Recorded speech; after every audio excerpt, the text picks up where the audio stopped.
Mi convencimiento es que la única forma de ser efectivo en un manejo racional del agua es entender las interrelaciones que hay entre los distintos usuarios a nivel de una cuenca. Pero esto no es nada fácil de hacer. Que estamos desarrollando en Chile, que quiero mostrarles algunas de esas cosas y mostrándoles un marco general y un ejemplo de cómo nosotros hemos estimado los que tienen la sequía sobre la demanda residencial. Y lo que hace un loop interesante entre la estimación econométrica de modelos de demanda, cambio climático y modelos hidrológicos. Vamos a ver cómo se combinan todos estos instrumentos. Entonces, este trabajo es un proyecto financiado por el DRC que estamos desarrollando en 3 cuencas en América Latina. Una es acá en Colombia, en el Chiná, otra es en el río Vergara, y estamos en el Pirey trabajando. La idea de este proyecto es simplemente, si ustedes miran la literatura o miran los proyectos actuales de cambio climático, el 90% de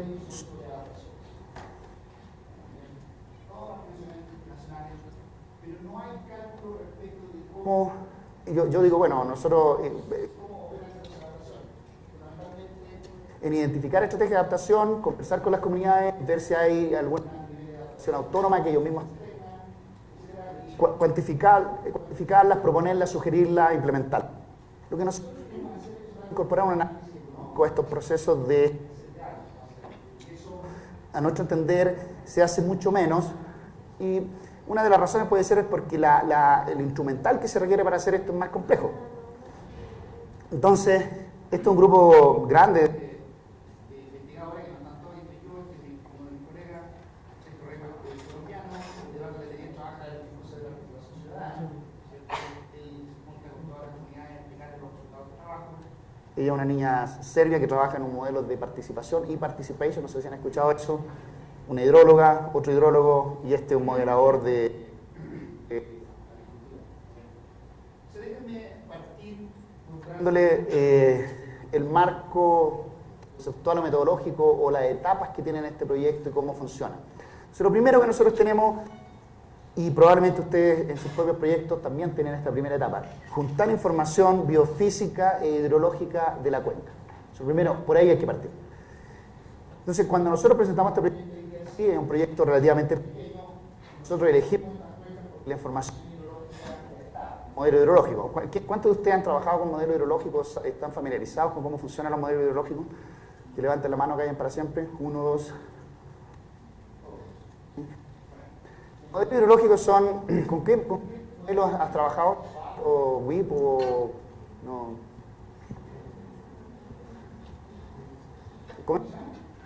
Con WIP, ¿ok? Tú también has trabajado. ¿Con qué? Con SWAT, ok. Bueno, lo primero que yo hice cuando hicimos con Roberto, fuimos a hablar con la hidróloga, le dijimos, cuéntanos qué haces tú con el modelo hidrológico, explícanos cómo funciona este modelo hidrológico. Los que han visto SWAT, bueno, yo salí contento por un lado y deprimido por el otro después de pasar por este entrenamiento en SWAT. Contento porque dije, los economistas no estamos tan... Son imprecisas las cosas que hacemos, pero los hidrólogos están perdidos en el universo. ¿Por qué? Porque el modelo hidrológico se basa en un montón de ecuaciones que no son estocásticas, son ecuaciones determinísticas, que tienen muchos parámetros. Entonces, para que estos modelos funcionen, tienen que ser calibrados. Y la mayoría de nuestros países no tienen todos los datos para calibrar los modelos. Por ejemplo, agua subterránea, acuífero. No hay información de acuífero en muchos de nuestros países, y por lo tanto el modelo SWAT, que podría usar información de acuífero, ahí aparece un 0, digamos. Y después los parámetros asociados a todas las demás variables que explican el movimiento, la oferta de agua, son sacados de estudios de los lugares o se toman de estudios de otros países porque no están los datos para nuestros países. Entonces, el nivel de incertidumbre que hay ya en la modelación hidrológica es enorme. ¿Okay? Por ejemplo, no hay mediciones de evapotranspiración en nuestros países, o muy pocas, y no están incorporadas en los modelos SWAT. Entonces, bueno, yo vi esto y dije, es bastante...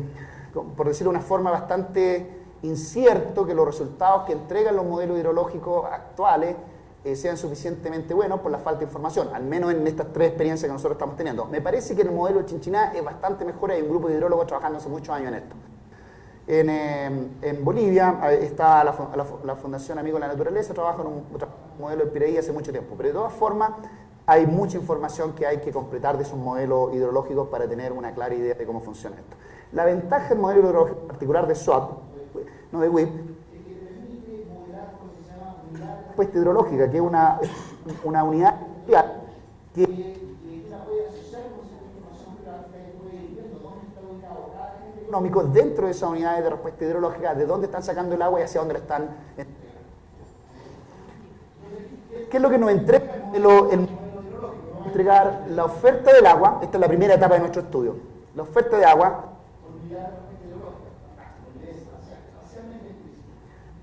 nosotros identificamos a todos los agentes económicos relevantes de la cuenca y identificamos los escenarios de disponibilidad de agua futura dados distintos escenarios en la cuenca. El modelo hidrológico calibrado en la cuenca, ¿cómo se calibra esto? Yo tengo varios parámetros y veo qué me dice el modelo en términos de salida. Comparo con la salida correcta. Si no son iguales, entonces cambio mis parámetros hasta que me dé igual. Así funciona. Sencillo, digamos. Bueno, no es tan sencillo calibrarlo, pero el concepto es fácil. Bueno, entonces yo tengo toda mi oferta de agua y después recién paso hasta la siguiente etapa, que es la recolección de información económica y social en la cuenca. ¿Qué es lo que identificamos? Todos los agentes que demandan agua, ¿cierto? Estamos aquí en la etapa 2. Todos los que demandan agua para uso agrícola, industrial y residencial. Nosotros trabajamos solamente con esos 3 usos. Hay más usos, pero todos los proyectos son agotados y hay que parar en alguna parte. Trabajamos con 3 nomás. Identificamos los grupos vulnerables en términos de oferta y demanda de agua. Es decir, los grupos que en este momento, hoy, están enfrentando los mayores problemas de escasez de agua o falta de recursos hídricos para distintos usos. ¿Y qué es lo que hacemos con esta información? Sacamos demanda de agua y quiero ser claro aquí en un aspecto que nos distingue respecto de muchos de otros estudios respecto de agua. Nosotros estimamos demandas de aguas económicas, es decir, estimamos modelos de comportamiento sobre demandas de agua. La mayoría de los modelos lo que hacen, estiman lo que se llama requerimientos de agua, que son 2 cosas distintas. ¿Cómo funcionan estos requerimientos de agua? Por ejemplo, en demanda residencial, el requerimiento de agua dice una persona necesita 80 litros diarios. Por 5, ahí tengo el requerimiento de agua de la familia. Pero eso no explica el comportamiento de las personas, no dice de qué depende el consumo de agua. Simplemente toma un criterio medio ingenieril. Si tú quieres decir, bueno, necesitamos 80 litros por persona y multiplicamos por el número de personas. Lo que nosotros tratamos de hacer acá, lo mismo en el sector agrícola. En el sector agrícola funciona el típico requiere tantos litros por hectárea. Bueno, lo que nosotros queremos hacer acá es explicar la demanda de agua en función de variables económicas que tienen que ver con la tecnología, el precio, el ingreso y la escasez relativa del agua. ¿Ok? Entonces hay un enfoque un poco distinto. Voy a ver si los convenzo de que es más razonable tener un modelo que explique el comportamiento del agua, tener requerimientos de agua. Entonces, una vez que tengo esto, a través del modelo econométrico, estimamos la demanda de agua residencial e industrial.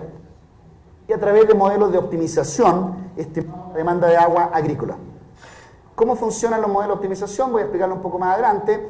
El problema con la demanda de agua agrícola es que el agua en el sector agrícola no tiene precio regularmente, entonces no puedo estimar una demanda. Insisto, esto no tiene precio, sí tiene valor. Fíjense en esa diferencia. La gente recoge agua con cero, o a precio cero, no a costo cero. Porque una forma de estimar el precio del agua es calcular o usar el costo de adquirir esa agua como precio, pero no necesariamente refleja adecuadamente el problema económico que hay detrás. Una vez que tengo demanda residencial, demanda agrícola, demanda industrial, modelo hidrológico, tengo que integrar todos estos componentes a nivel de la cuenca, espacialmente explícito. Quiere decir que yo tengo que ubicar a los usuarios en la cuenca y entender las interrelaciones en términos de su demanda y oferta de agua. Es decir, una persona consume agua acá, deja disponible cierta cantidad de agua para los que están en la siguiente etapa, en la siguiente parte de la cuenca. Y hay que entender eso porque no es lo mismo cuando la ciudad está en la parte alta de la cuenca que cuando está en la parte baja de la cuenca. las interrelaciones y los impactos negativos o positivos del uso del agua son distintos. Entonces hay que hacerlo espacialmente explícito. Entonces lo que construimos acá es lo que se llama un modelo hidroeconómico. Tengo el modelo hidrológico y tengo a los agentes económicos que están demandando agua ubicados espacialmente en la cuenca. Cuando tengo este modelo integrado, ¿cierto?, puedo evaluar el balance hídrico. ¿Qué quiere decir esto? Frente a escenarios de cambio climático, ¿qué va a pasar? Supongamos que aumenta la temperatura. Lo más probable es que el sector residencial aumente su demanda de agua. El sector agrícola depende. ¿Por qué? Porque el sector agrícola puede adaptarse cambiando a cultivos que son menos intensivos en agua. Entonces eso es lo que modelamos nosotros. ¿Qué van a hacer estas personas? Pero supongamos que ambos aumentan su demanda de agua. Pero dado mi modelo hidrológico, está aumentando la temperatura, está disminuyendo las precipitaciones, está cayendo la oferta de agua por unidad de respuesta hidrológica, pero está aumentando el agua en términos de la demanda económica. ¿Qué es lo que voy a tener? Un problema de escasez relativa de agua. Y la pregunta es, ¿cómo vamos a asignar esa agua? Si hay un problema de escasez relativa, algo tiene que pasar. ¿Cuál es la política obvia? Racionamiento. La otra es que aumenten los precios, etc. Hay varias medidas de política que pueden ser aplicadas o que van a funcionar independiente de quién las aplique, porque si hay más escasez de agua, algo va a tener que pasar en términos del comportamiento de los agentes económicos. Entonces, nos permite evaluar el balance hídrico, saber si hay exceso de oferta o exceso de demanda de agua y identificar políticas factibles para lidiar con este problema. Una vez que tengo estos escenarios, tengo mi modelo hidroeconómico que me permite estimar el balance hídrico, puedo evaluar distintas políticas económicas, que en la cuarta etapa yo identifico una política económica, identifico una medida de adaptación y la meto dentro de mi modelo hidroeconómico y evalúo los impactos que tiene, tanto desde la perspectiva de la eficiencia económica como de los impactos distributivos. Suena súper fácil.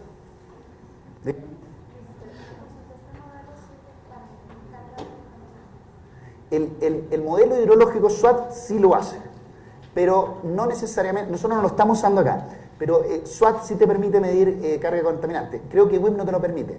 WIP lo que hace, te permite evaluar, WIP es un software que está hecho para evaluar política pública y ver los efectos distributivos del agua. No sé si permite hacer, no estoy seguro, medir, pero SWOT lo hace. Tú en SWOT puedes tener un modelo de cantidad y de calidad.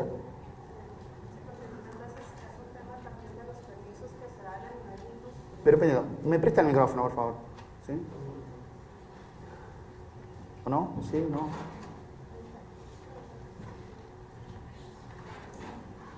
¿Aló, aló, aló?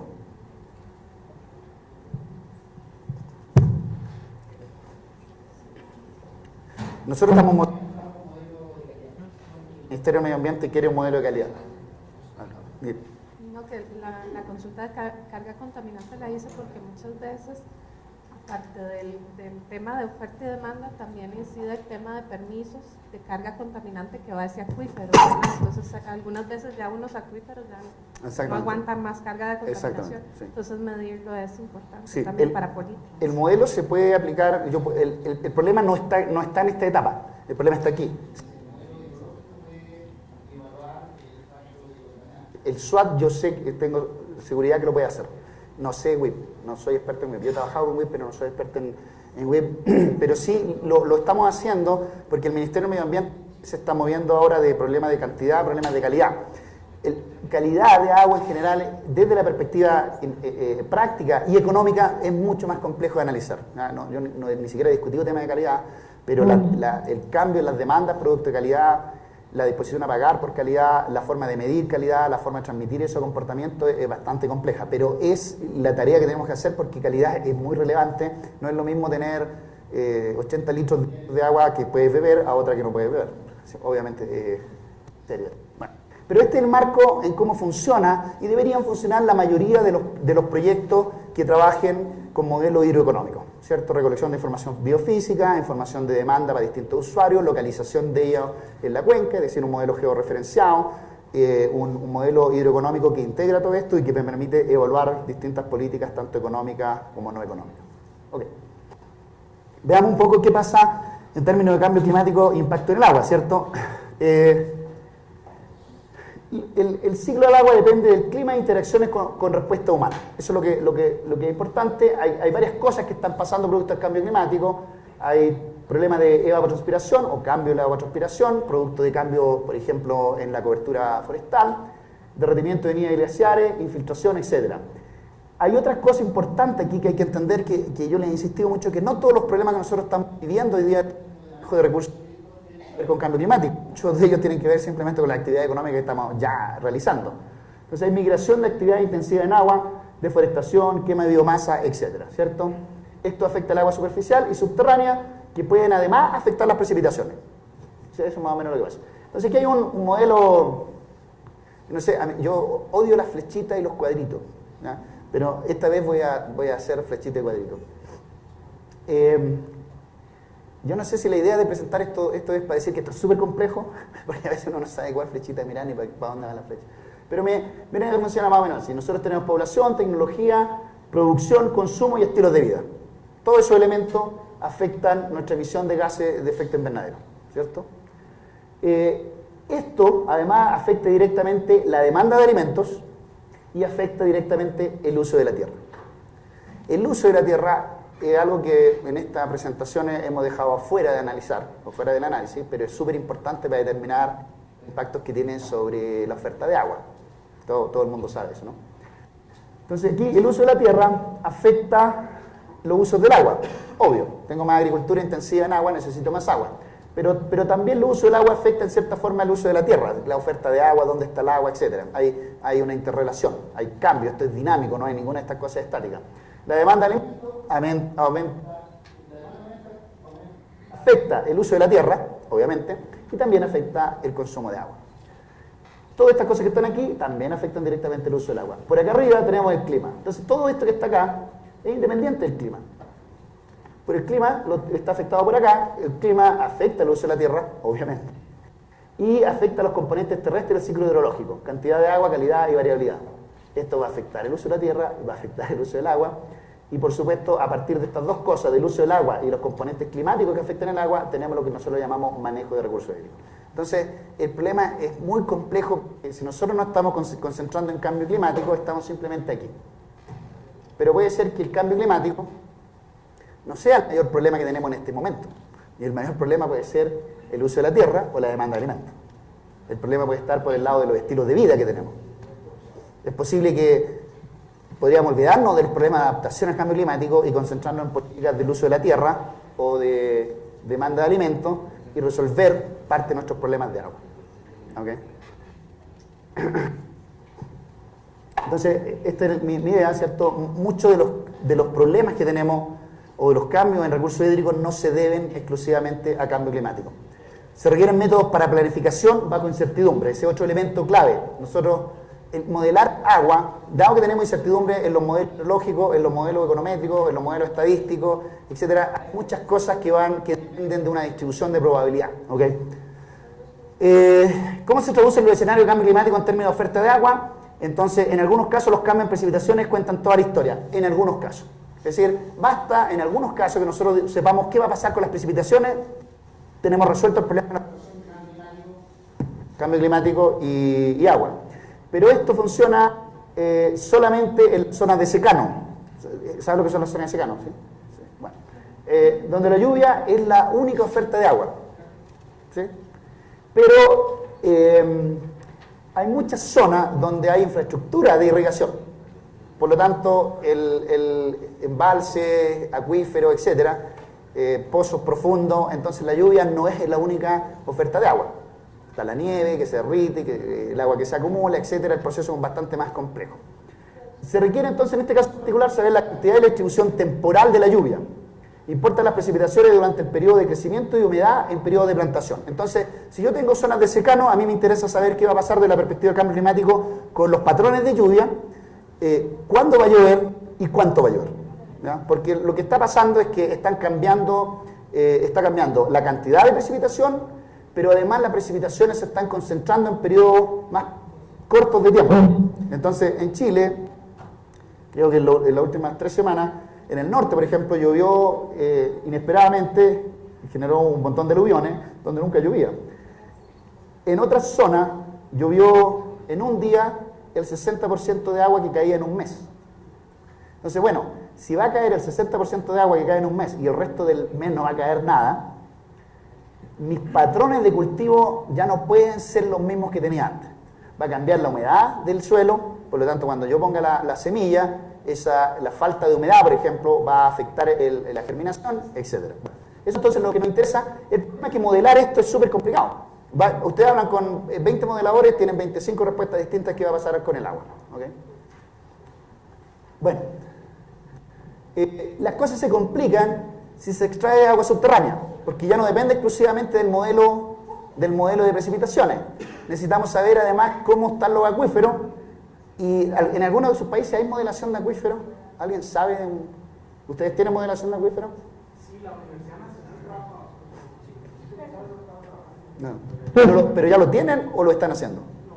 Nada. Bueno, en Chile recién están haciendo lo mismo. En la 9ª región donde yo estoy trabajando, este año le entregaron un proyecto a unos holandeses, no sé, o españoles, que van a medir acuíferos. Pero actualmente no hay información. ¿De acuífero? Claro, a ver. Y entonces, si hay acuífero, hay otros cursos de agua superficiales que son importantes, ¿cierto? Embalse, etcétera. Todo la modelación ecológica, no solamente las precipitaciones, el embalse es clave. Después yo les voy a mostrar, a ver si alcanzo, vamos a ver si hago un poquito más larga la presentación de hoy de la mañana. Les voy a mostrar un caso donde nosotros tenemos 3 indicadores de sustentabilidad. Uno económico, variación compensada bivalente, y el otro es la situación del embalse en términos de cantidad de agua disponible. Bueno, las temperaturas afectan tanto el volumen como la distribución espacial del agua. Áreas montañosas afectan los patrones de lluvia o nieve, la escorrentía, etcétera, etcétera. Afecta la cobertura del suelo, que a su vez afecta la escorrentía. Entonces, por ejemplo, yo tengo temperatura, hay más incendios forestales, es lo mismo que hacer Talarraza, por ejemplo, viene la lluvia, como no hay cobertura forestal o vegetal, el agua corre más rápido por el suelo, erosiona más, llega más rápido a los cursos de agua, los contamina y desaparece más rápidamente en el mar. ¿Ya? Iba a decir mirando la cámara me arrepentí de lo que iba a decir. Voy a refrasear lo que iba a decir. Yo he escuchado a muchas personas diciendo una barbaridad como esta. Dicen que lo que nosotros tenemos que hacer es construir más embalses porque el agua de los ríos se pierde en el mar. Entonces, existe esta conceptualización de que el agua que no usamos los seres humanos se pierde. Entonces, esto es una barbaridad porque esto no es entender que los equilibrios ecosistémicos, sobre todo en zonas marinas costeras, requieren o tienen ciertos niveles de agua dulce que llegan, que afecta el pH y afecta la biodiversidad asociada a ese ecosistema. Entonces, la lógica de que nosotros tenemos que evitar que el agua llegue al mar es muy peligrosa. Entonces, aquí hay otro elemento importante. Nosotros deberíamos tener en nuestra modelación, que sí la tenemos en el SWAT, el caudal ecológico, que es lo mínimo que necesitamos para mantener los ecosistemas a un nivel aceptable. Y aquí las cosas se complican porque esto no existe mucha información sobre cuál es el nivel de agua, cuál es el caudal ecológico. Hay varias estimaciones. La pregunta de fondo es si nosotros estamos en lo que se llama un cambio de régimen o no. ¿Qué tan cerca estamos de un cambio de régimen ecológico? Es decir, yo tengo un ecosistema, estoy en un punto de equilibrio dinámico, ¿cierto? La pregunta es si al disminuir la cantidad del caudal ecológico yo voy a pasar a otro equilibrio dinámico distinto de peor calidad de la perspectiva ambiental para los seres humanos. Eso no lo sabemos para nuestras cuencas. Es importante saberlo. Una pregunta, por ejemplo, que es ¿qué porcentaje de una cuenca nosotros podemos deforestar sin afectar significativamente la calidad y la cantidad de agua? Si ustedes tienen alguna idea de cuánto sería, se me gusta que tienen plantaciones. Chile es un país forestal, entonces este es un problema para Chile. ¿Cuánto podemos explotar de una cuenca? Talarraza, si quieren. ¿Saben qué es la talarraza, cierto? Y hago la talarraza. ¿Cuánto de esa cuenca yo puedo explotar y de qué forma sin alterar significativamente los cursos de agua? No es claro. Entonces es un umbral que uno debería entender, porque eso te permite manejar el territorio, pero no lo sabemos. Bueno, desde la perspectiva económica importa significativamente tanto la cantidad de escorrentía como el momento en que esto ocurre. ¿Por qué? Por la humedad para plantaciones en áreas urbanas tenemos los usos no intradomiciliarios, son más importantes en el consumo total. Si lo que pasa es que nosotros estamos todos regando, yo a propósito de esto, nosotros compramos una casa y el terreno de al lado estaba vacío, entonces luchamos hasta que encontramos al dueño y se lo compramos. Mi señora puso pasto en todos lados.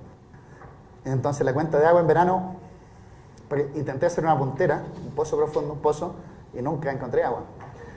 Y entonces, bueno, eso no resuelve el problema, porque la puntera lo que hace es que no le estoy pagando a la empresa de agua, hermano, nada más, estoy igual usando agua. Pero como soy un homus economicus, pensé cómo me sale más barata esta cosa. Entonces, aumenta mucho el agua, y entonces puso pastito afuera, puso pastito, no, se ve bonita la casa, pero el costo en agua es enorme. Entonces dije, no, vamos a eliminar los usos no intradomiciliarios de agua y vamos a poner piedra. Buscando una suerte de paisajista de piedra, ¿no? Un paisajista de casa, te ponen pasto por todos lados, plantas por todos lados, flores por todos lados, y el consumo de agua se te va, pero se te dispara.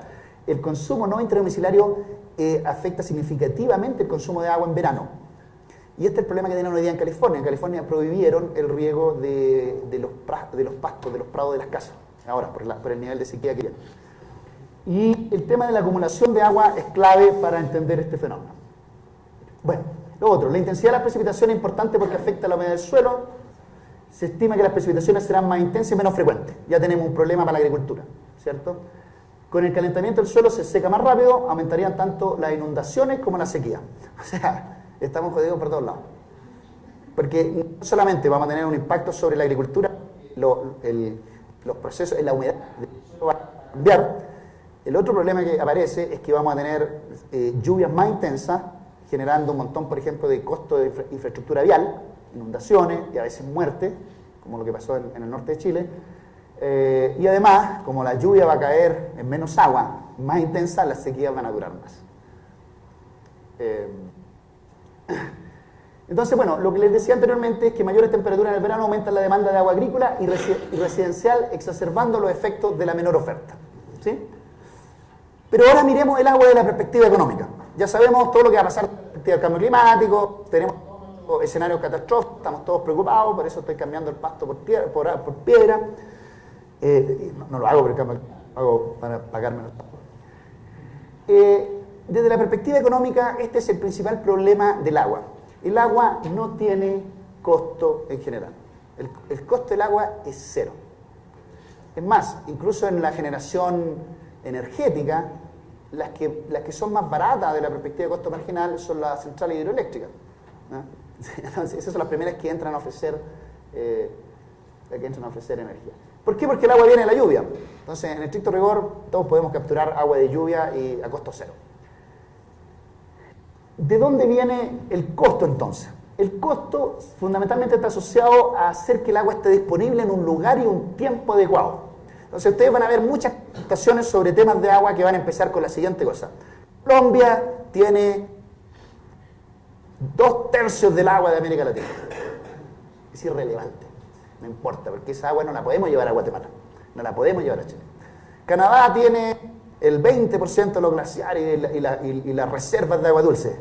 Está bien, pero es irrelevante nuevamente. No podemos derretir esos glaciares y traerlos y usarlo en una actividad productiva. Entonces, suena bonito, irrelevante. La pregunta es, ¿cuánta agua tenemos disponible en el lugar y en el tiempo que necesitamos? Y ahí sí que se nos reducen bastante los cálculos. Ya no tenemos tanta agua, ¿ya? No es tanta agua la que hay disponible. Bueno, entonces el costo del agua es fundamentalmente el costo de los insumos requeridos para cumplir con el objetivo descrito anteriormente. Por eso, las cuentas de agua, nosotros no pagamos el valor, el precio que nosotros pagamos, ¿qué es lo que refleja? ¿Quién sabe qué es la lógica de la tarificación de agua? ¿Alguien trabaja en el sector de agua? Tratamiento, producción, el almacenamiento. Pagamos el costo de la infraestructura de proveer el agua. Entonces, porque el agua es muy intensiva en capital, nadie va a querer hacer una inversión, ¿cierto? Si no puedo recuperarla. Entonces, las negociaciones son, usted hace la inversión, la recupera en 50 años con una tasa de retorno del 10%, por ejemplo. Y de esa forma se calculan los precios del agua que uno paga en la boleta. No estoy calculando el valor ecológico del agua o la importancia relativa al agua. No estamos haciendo eso. Ok. Entonces, ¿dónde están los costos del cambio climático? Entonces, la oferta de agua estarán asociados a ¿qué? Reducción en la cantidad de agua. Reducción en la cantidad de agua. No está aquí calidad. Y costo adicional en infraestructura de almacenamiento fundamentalmente para asegurar la oferta de agua en el lugar y tiempo requerido, con la calidad deseada. Ahí tengo la calidad. Esos son los costos que nos va a imponer el cambio climático. Bueno, nosotros tenemos un escenario de cambio climático en que vamos a tener menos agua. Entonces, ¿cómo vamos a resolver esto? Entonces, hay un autor que sugiere que el problema de escasez de agua se resuelve simplemente transfiriendo agua desde el sector agrícola al sector residencial. ¿Por qué? ¿Qué es lo que tiene? ¿Qué es lo que está en la mente de este señor? Bueno, esta persona está asumiendo que desde la perspectiva de la priorización de los usos del agua, el consumo humano es más importante que el agrícola. ¿Tú no estás de acuerdo? ¿No estás de acuerdo con lo que dije yo? ¿No estás de acuerdo con el autor? Deja que te pasen el micrófono. Sí. De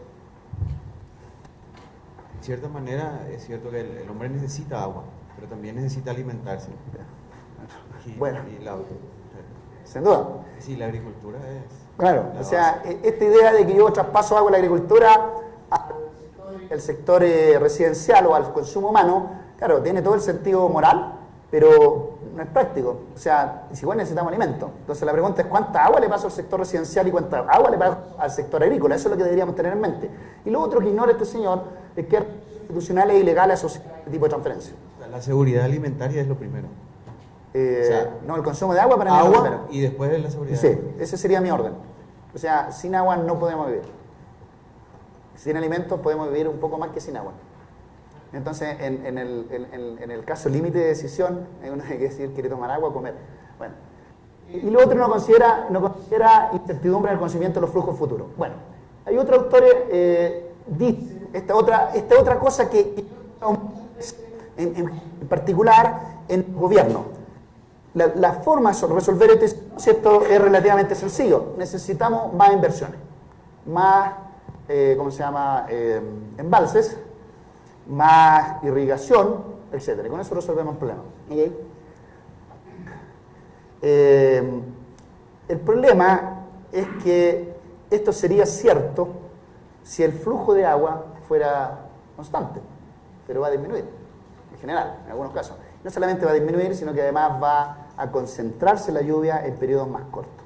Quizás algunos niveles de inversión resuelven este problema, porque yo puedo acumular el agua que cayó en un día y dejarla ahí guardadita para ir usándola en el futuro, pero no resuelve el problema de cantidad.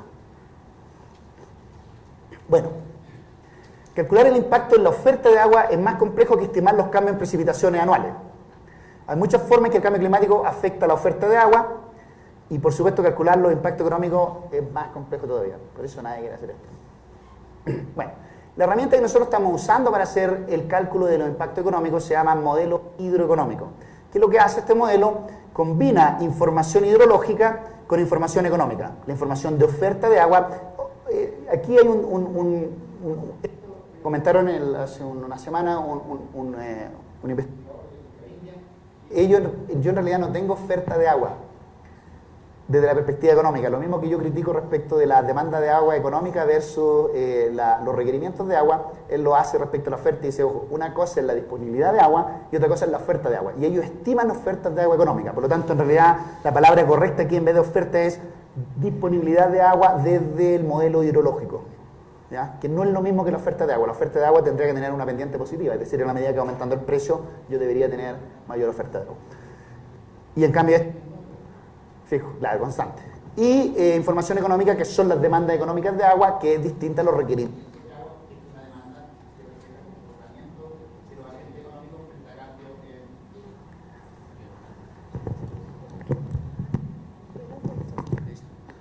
Ahí me liquidó porque yo no puedo hablar si no muevo las manos.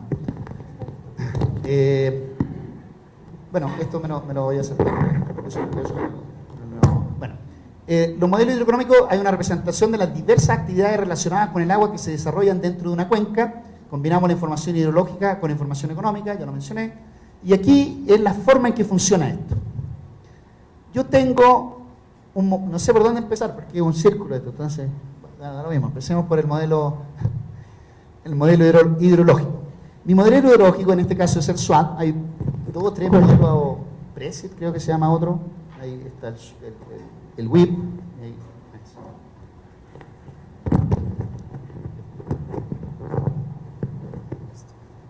Gracias, ahora volví a ser yo. Bueno, tengo mi modelo hidrológico acá. Este modelo me va a decir cuál es la cantidad de agua disponible actual para distintas unidades de respuesta hidrológica, que son unidades territoriales que tienen sentido de la perspectiva de la oferta de agua o de la disponibilidad de agua. Entonces yo de aquí voy a tener disponibilidad de agua, no oferta. Esto pasa a los modelos económicos que me dicen cómo va a demandar agua estas personas, y una vez que yo tengo los modelos económicos de cuánta agua ellos van a requerir, dado una oferta de agua fija, yo tengo que determinar cuál es el uso óptimo del agua. ¿Qué significa el uso óptimo del agua? Lo mismo que hablábamos del uso óptimo, del nivel óptimo de contaminación. En este caso, cuánta agua para el sector residencial, cuánta agua para el sector agrícola, cuánta agua para el sector industrial, generación hidroeléctrica, más complicado todavía porque ese uso, entonces lo que usan ellos no es que lo consuman, sigue existiendo, agua para el sector minero, etcétera, etcétera. ¿Okay? Y dentro de este modelo, los escenarios de cambio climático me afectan 2 cosas. Me afectan el modelo hidrológico, no me afecta el modelo hidrológico es el mismo, me afecta el resultado del modelo hidrológico, porque mi modelo hidrológico me va a predecir disponibilidades de agua de acuerdo a los nuevos escenarios de cambio climático, que son precipitación y temperatura.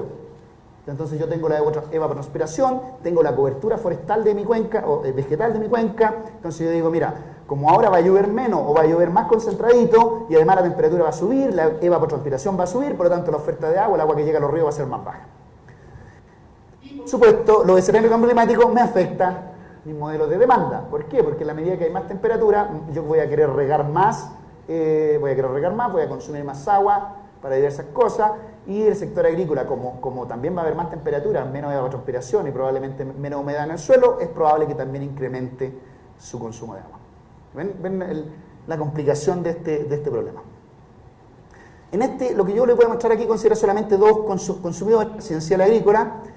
El uso de agua es modelado por medio de la estimación de demandas de agua. En el modelo residencial voy a mostrarles más adelante, si es que alcanzamos, un modelo que se llama modelo de estimación de demanda de agua discreto continuo, que da cuenta del problema que los precios del agua o el costo del agua que pagamos en nuestra cuenta, en la mayoría de nuestros países son a precios de intervalos crecientes. Se llama un mecanismo de precios que yo pago un precio hasta cierto nivel de agua, sobre ese nivel de agua me aumenta el precio, y en algunos casos, si supero otro nivel de agua, vuelve a aumentar. En Chile, por ejemplo, tenemos 2 precios, en Perú hay 4, en California creo que habían 3 o 4. ¿Sí? No sé cómo son las tarificaciones de agua en sus países, pero la mayoría optan por estos modelos de precios crecientes. ¿Para qué? Para incentivar una disminución del consumo de agua o el sobreconsumo de agua. Y otros usan simplemente precios planos. ¿Okay? En el sector agrícola usamos lo que se llama un modelo de oferta agrícola no lineal, que se optimiza matemáticamente, con un software por supuesto, que lo que hace, maximiza el producto del agricultor para distintos cultivos, dado la estructura de costos no lineal y los requerimientos de agua que tienen, la oferta de agua disponible que tienen ellos. Entonces lo que ellos hacen, dicen, tengo tanta cantidad de agua disponible que me lo da el SWAT, tengo ciertos cultivos que puedo cultivar, y el modelo dice cuál es la asignación más eficiente en términos de cultivo y por lo tanto en términos de uso del agua. ¿Sí? La oferta de agua la modelamos, la disponibilidad de agua la modelamos con el SWAT, y el cambio climático es incorporado por medio de escenarios regionalizados. ¿Okay? Eso es lo que hay que hacer. Entonces fíjense cómo funciona esta estrategia, ¿cierto?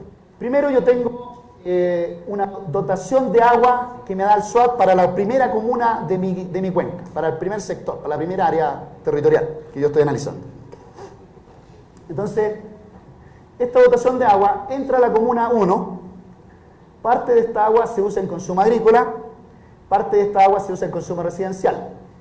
De toda el agua disponible de la dotación inicial que hay en esto, sobra agua, esperamos, hay no utilizada en esta área territorial, disponible para la siguiente área territorial de la cuenca.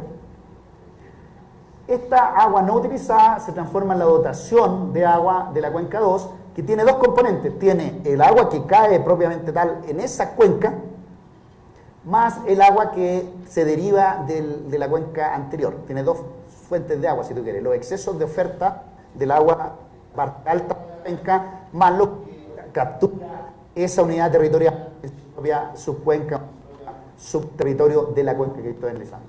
Y entonces esta agua, nuevamente la dotación de agua, entra a la comuna y esta la consume residencial, agrícola y suma y sigue. Esto depende de la estructura territorial. Entonces, ¿cuál es el objetivo de la perspectiva económica? Nosotros lo que queremos hacer es maximizar el bienestar de los agentes económicos de la cuenca. El bienestar económico, he mostrado el día anterior, mide por dos cosas, el productor y el excedente del consumidor. Y entonces lo que tengo acá, el bienestar lo voy a medir a través del excedente del consumidor y el bienestar de los agricultores a través del excedente del productor, que en definitiva es el retorno neto. ¿Cuáles son las restricciones que enfrenta mi modelo?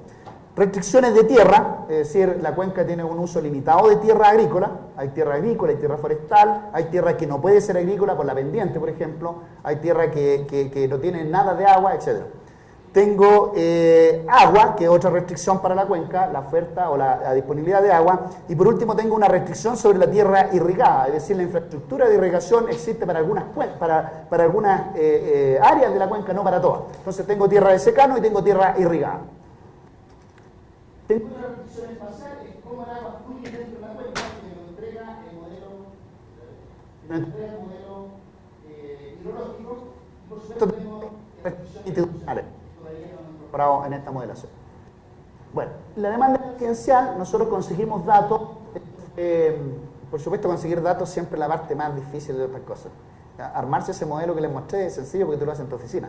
Pero cuando tienes que ir a buscar los datos, esta cosa se empieza a complicar. Nosotros le mandamos carta a Esbio muchas veces. Nunca nos respondieron. Esbio es la empresa de agua de la zona. De hecho hay dos empresas de agua de la zona. Nosotros solo pudimos conseguir datos de una empresa. La otra nunca nos respondió. Pero logramos, a través de un contacto, como se hacen casi todas las cosas en América Latina, que contactarnos con el gerente de la empresa, y el gerente de la empresa dijo, sí, no interesa, y ahí rápidamente respondió los emails. A los dos teníamos los datos en nuestro computador. Empresa privada. Ahora, lo curioso de esto es que esta empresa privada subcontrata a economistas para que le estimen las demandas de agua y las proyecten al futuro para el tema de la tarificación. Entonces, es de su propio interés saber esto. Pero claro, también es un poco de información estratégica que, ahora, no sé, porque ellos no compiten con nadie, pues estas empresas son monopolios naturales. Pero bueno, como sea, Dios se portó muy bien con nosotros, nos dio todos los datos y nos han apoyado mucho. Encontramos información a través de, en Chile se hace esta encuesta de caracterización económica nacional, que es una encuesta relativamente buena, tiene algunos problemas, pero en general es muy buena. Es una encuesta de medir pobreza, medir un montón de cosas, tiene un módulo de salud, tiene un módulo de educación, tiene un módulo de trabajo, es fantástica, y la hace cada 2 o 3 años. Primero cada 2 años, después todos los años, después la hicieron a 3 años, ahora están volviendo a años, ahí es carísimo hacer esto. Y fíjense lo que estamos haciendo, nosotros tenemos los datos de Esbio, pero además nosotros acabamos de terminar, hicimos, de los datos que nos entregó Esbio, nosotros tomamos una muestra de 550 observaciones aleatorias de toda la población y fuimos a las casas a entrevistar a la gente. Después les voy a explicar por qué. En la demanda agrícola, nosotros utilizamos información agrícola del censo 2007, está vieja toda la información, pero es lo que hay, no podemos hacer mucho más. Tenemos superficie, tipo de cultivo. A través del Centro GRIMED de la Universidad de Chile conseguimos algo importante, que son los rendimientos asociados a áreas de riego y secano y los impactos del cambio climático en rendimiento. Los que estén familiarizados con la literatura agrícola deben reconocer que aquí hay un problema bien serio que tiene que ver con la estimación de funciones de rendimiento agrícola para distintos cultivos. La FAO tiene algunas estimaciones y tiene algunas ecuaciones para hacer esto, pero no necesariamente funcionan en todas las latitudes. Y esto en realidad es una cosa que uno hace a nivel de laboratorio, porque uno tiene que ver cómo va a responder la planta a distintos estresores. Agua, escasez de agua, por ejemplo, o sobreoferta de agua, temperatura, etc. Entonces, aquí hay un área en que estamos trabajando ahora con la gente de la Universidad de Concepción, de la agronomía, en que estamos recalibrando nuestro modelo, tratando de incorporar mejor información agrícola, de rendimiento, de funciones de rendimiento para cada uno de los tipos de cultivos. Esto es clave porque hay cultivos que son falta de agua. El punto es, un agricultor tiene dos formas de respuesta ante escasez de agua. ¿Cuáles serían las dos formas que podría responder falta de agua? ¿Qué es lo primero que haría? Yo soy cultivo trigo y, bueno, cultivo maíz y cultivo yuca. ¿Qué hago si me falta agua? ¿Nadie? Muchachos, recuerden que estamos estudiando adaptación al cambio climático, esto deberíamos saberlo. ¿Qué es lo que hago si no tengo agua? O si tengo menos agua. ¿Cuáles son mis opciones como agricultor?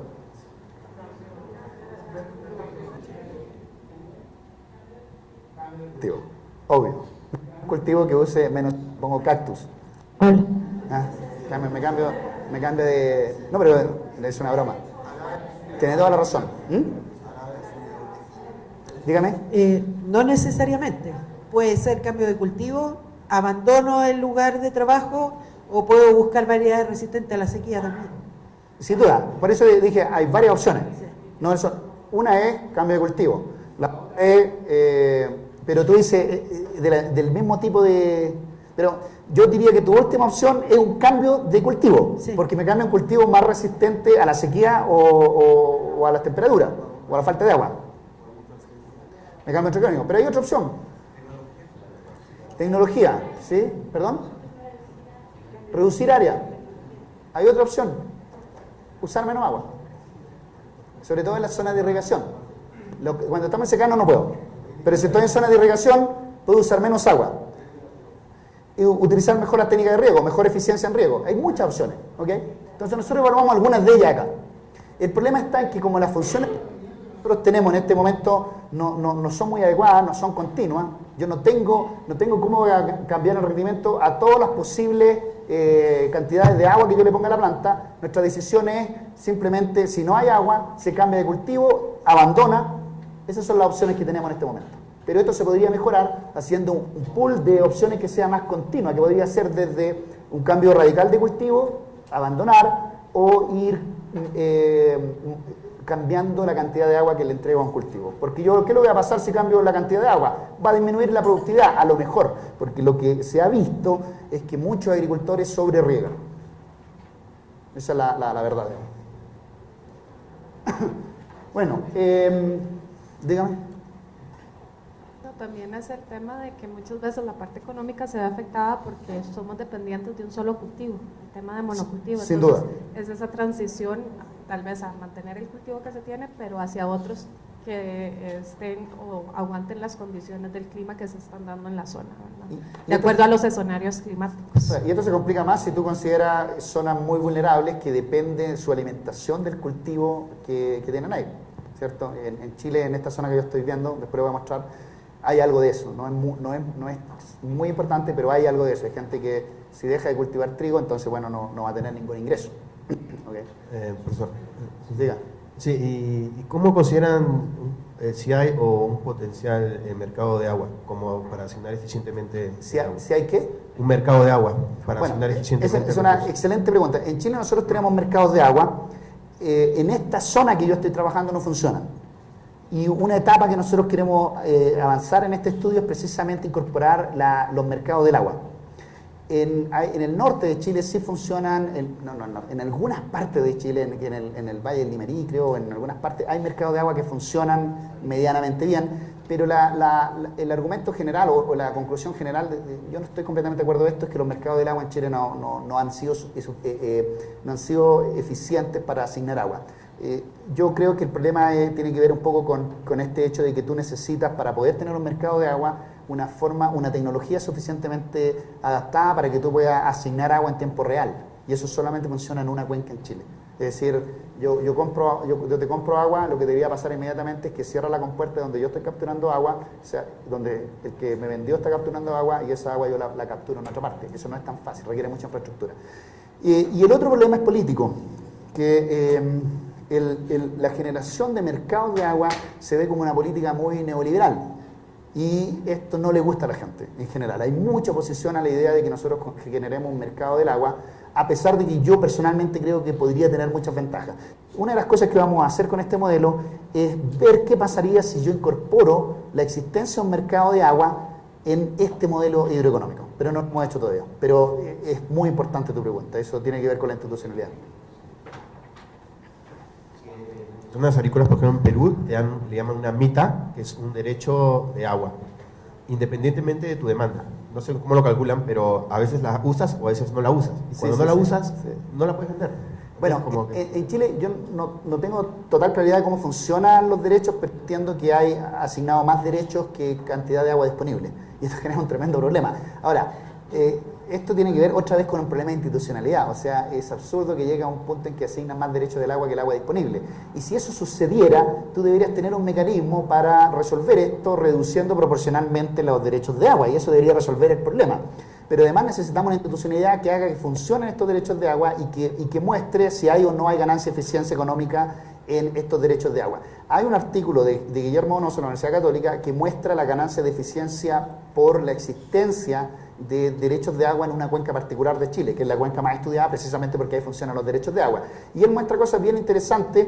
Por ejemplo, él se pregunta si la existencia de derechos de agua ha hecho que el sector agrícola sea más eficiente o no en el uso del agua. Y hay resultados un poco contradictorios, pero bueno, el tema de los derechos de agua es un tema súper importante que hay que incorporar, por supuesto, sobre todo en Chile que existe eso. Ahora, viene en Chile una reforma a la regulación del agua, no sé qué va a pasar, digamos.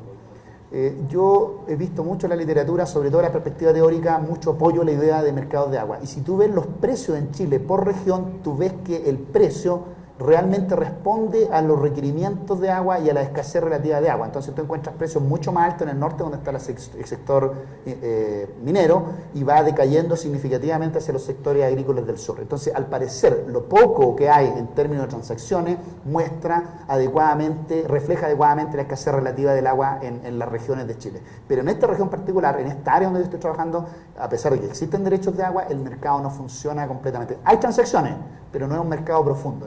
Okay.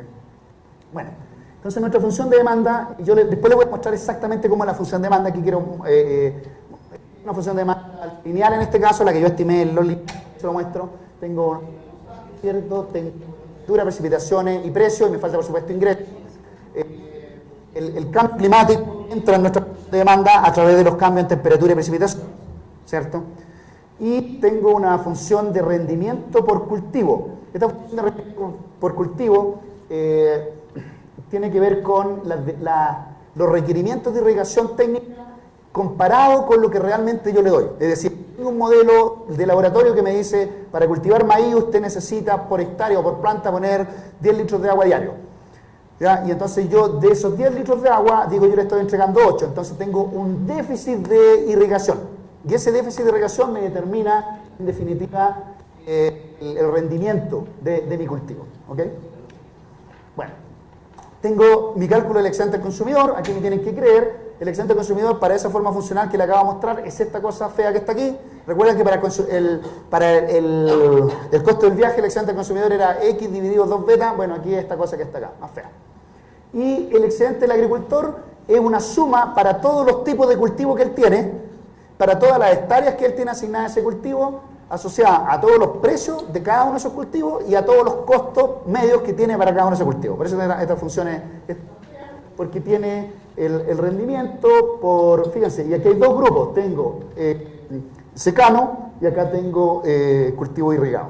Entonces un moderno hoy día tiene áreas de secano, tiene áreas irrigadas, tiene distintos cultivos. Esta es la situación en Chile. No es monocultivo necesariamente, pero algo de monocultivo hay. Ok.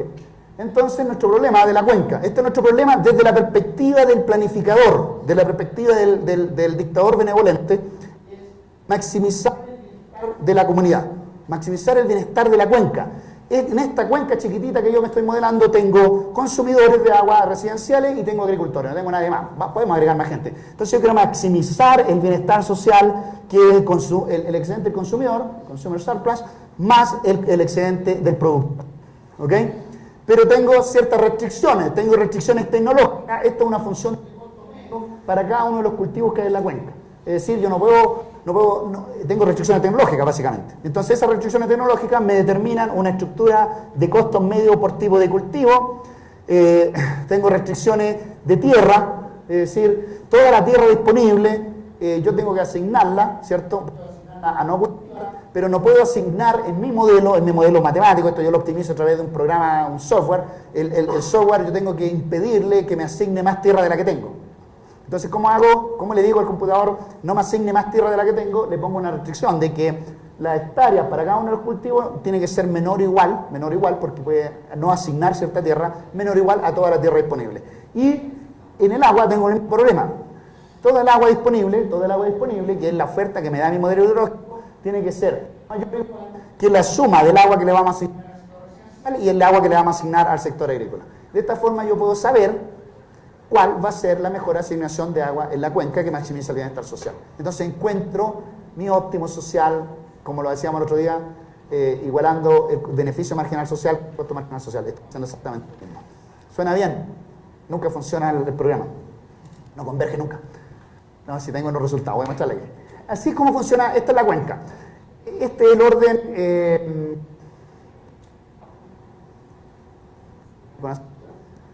Curacautín está en la montaña, al este. Aquí están las nieves, la zona alta de la cuenca. Y aquí va bajando hacia el mar, pero no llega al mar esta cuenca. O sea, el área de estudio que yo tengo no llega al mar. Nacimiento no costa. Y después tengo en Angol, que está como en la mitad de la cuenca, tengo hacia un lado Coyipulli y tengo Ercilla y Mulchen. ¿Está bien los chilenos? Estoy hablando tonteras. Está bien. Entonces, esta es una cuenca que es particularmente fácil porque es casi una línea recta, ¿cierto? Y tengo simplemente esta complicación acá. Me imagino que en las cuencas, en muchas otras cuencas, esta cuestión va a estar llena de gente alrededor de aquí, va a ser un círculo, ¿verdad? Pero da lo mismo, digamos, me tocó esto, afortunadamente. Entonces, fíjense lo que me dice el modelo hidrológico. Esta es la reducción en precipitaciones de cada una de estas cuencas anuales. 20%, 21%, 23%, es altísima. Usamos un modelo de un escenario de cambio climático que ya no recuerdo cuál es, para que esté más anotado más allá, que es el más pesimista. Dígame. ¿De cuántos años está hablando de qué? En este caso, un análisis anual. Eso es una excelente pregunta porque en realidad uno debería moverse a un análisis mensual que capture la variabilidad de la oferta hídrica mensual, pero no lo hemos hecho todavía, pero vamos para allá. Es un súper buen punto porque las decisiones agrícolas no son anuales. O sea, en mayo yo decido sembrar, viendo qué está pasando con la oferta hídrica. Si yo veo que viene sequía, puedo tomar decisiones. Imagínense si nosotros podemos hacer esto a nivel mensual. O sea, yo tengo una información para entregarle al agricultor, le digo, ojo que este año el niño, las predicciones de agua que tú vas a tener para los próximos meses son estas, ni se te ocurra plantar esta. ¿Me entiendes? Es un instrumental súper útil, si es que lo podemos hacer funcionar, por eso estamos tan entusiasmados con este proyecto, tratando de entregar información útil para los agricultores y para la gente. Esto es la caída en la precipitación por área, pero esto no es necesariamente la disminución de la oferta hídrica, que esto depende de las correntías, un montón de cosas. La disminución de caudales en ríos es del orden del 13% promedio. Este mapa no sé por qué lo tengo aquí porque no dice nada, pero básicamente lo que uno observa con el modelo es que es un cambio entre zona irrigada y de secano. Adelante.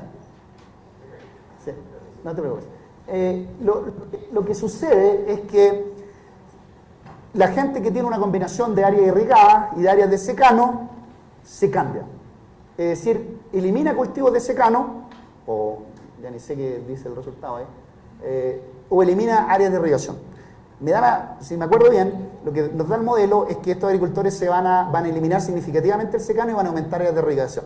Van a invertir en irrigación. ¿Ya? Que es lo que es más rentable para ellos.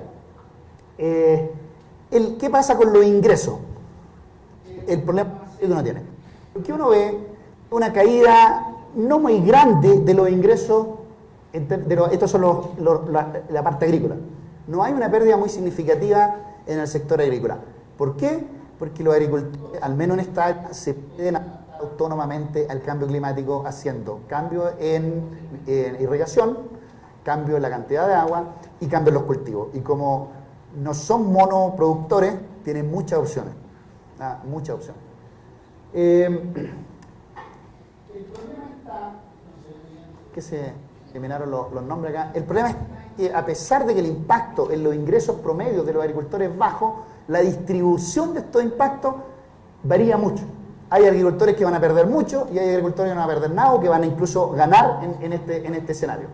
Aquí está el resultado agregado de lo que nosotros vimos en términos de pérdida económica. Para los consumidores residenciales, no le crean mucho a este dato porque yo creo que es muy alto, tengo que revisarlo, pero para los consumidores residenciales hay una pérdida de bienestar asociado al excedente del consumidor, después le voy a explicar en detalle cómo calculamos esto, de 167 millones de dólares, es decir, un 22% de pérdida de bienestar. Es enorme, ¿ya? Y para los agricultores, de 1%. O sea, cuando yo presento todos estos resultados, todo el mundo dice, no puede ser. Todos sabemos que los agricultores van a perder con el cambio climático, bla, bla, bla. Mentira. Todo estudio relativamente homogéneo en términos de impacto en la agricultura muestran exactamente lo mismo. La agricultura va a tener pérdida de bienestar, pero no van a ser tan grandes como creemos. ¿Por qué? Porque los agricultores se pueden adaptar en forma autónoma. Lo que sí va a pasar, y que es un tema que hemos discutido todos los días, es que va a haber un cambio en la distribución. Lo que realmente importa en la agricultura es la distribución de los impactos ambientales, al menos en este caso. No el efecto total. Por ejemplo, agricultores que estaban produciendo trigo en Chile ahora van a producir viñas. Y por supuesto van a aumentar su ingreso. ¿Me entiendes? Si se mueven, ¿por qué? Porque las viñas crecían en la 9ª región porque había mucha agua, era muy húmedo, era muy frío. Hoy día, como se estaba moviendo la frontera del desierto hacia el sur, muchas áreas que antes no podían producir vino, ahora sí lo van a poder hacer. Entonces, si tú tienes los recursos y eres un agricultor que tiene capacidad, te vas a cambiar de cultivo a viña y en 5 años más tú vas a decir que bueno, que bien por el cambio climático. ¿Ya? ¿Perdón?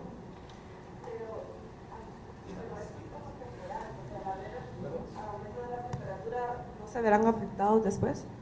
¿Perdón? O sea, ¿no? Eso está pasando en Guatemala. En el área, por ejemplo, de Huehuetenango, no se cultivaba maíz, ahora están cultivando maíz. En esa área compraban más caro el maíz. Pero como está en aumento la temperatura, ¿no se verán afectados también después? Por supuesto, este es un escenario al 2040. Entonces, para responder tu pregunta, lo que nosotros tenemos que hacer es modelar año a año la transición. Porque aquí hay otro problema que yo no le he dicho, que yo esperaba que alguien dijera, eso está todo malo, y esta es la razón. Falta el sector forestal aquí. Las decisiones, por ejemplo, en el sector agrícola, aquí yo tengo también fruta. Y las decisiones agrícolas son anuales, pero las decisiones de inversión en árboles frutales son de largo plazo. Más aún las forestales, y yo no estoy capturando ese fenómeno aquí completamente, sí lo estoy capturando en el sentido de que yo puedo ver los valores relativos de frutales pero yo estoy asumiendo que el cambio es casi inmediato. Pero lo que tú estás diciendo es correcto, entonces uno debería tomar esto mismo y ver cuál debería ser el proceso de transición de eso y la durabilidad, porque es posible que esto tenga sentido para el año 2040, pero el año 2060 ya ellos vayan a tener que volver a cambiar cultivos producto de que hay menos agua todavía. Depende de los escenarios. Ahora, recuerda que estos escenarios son con una incertidumbre enorme. Bueno, pero tienes toda la razón. Esto es una cosa que tenemos que avanzar. ¿Cómo capturamos la dinámica en las decisiones de estas personas? Y es muy probable que si yo incorporo el sector forestal, muchos de estos agricultores aburrirse de perder las cosechas por sequía o y van a poner árboles.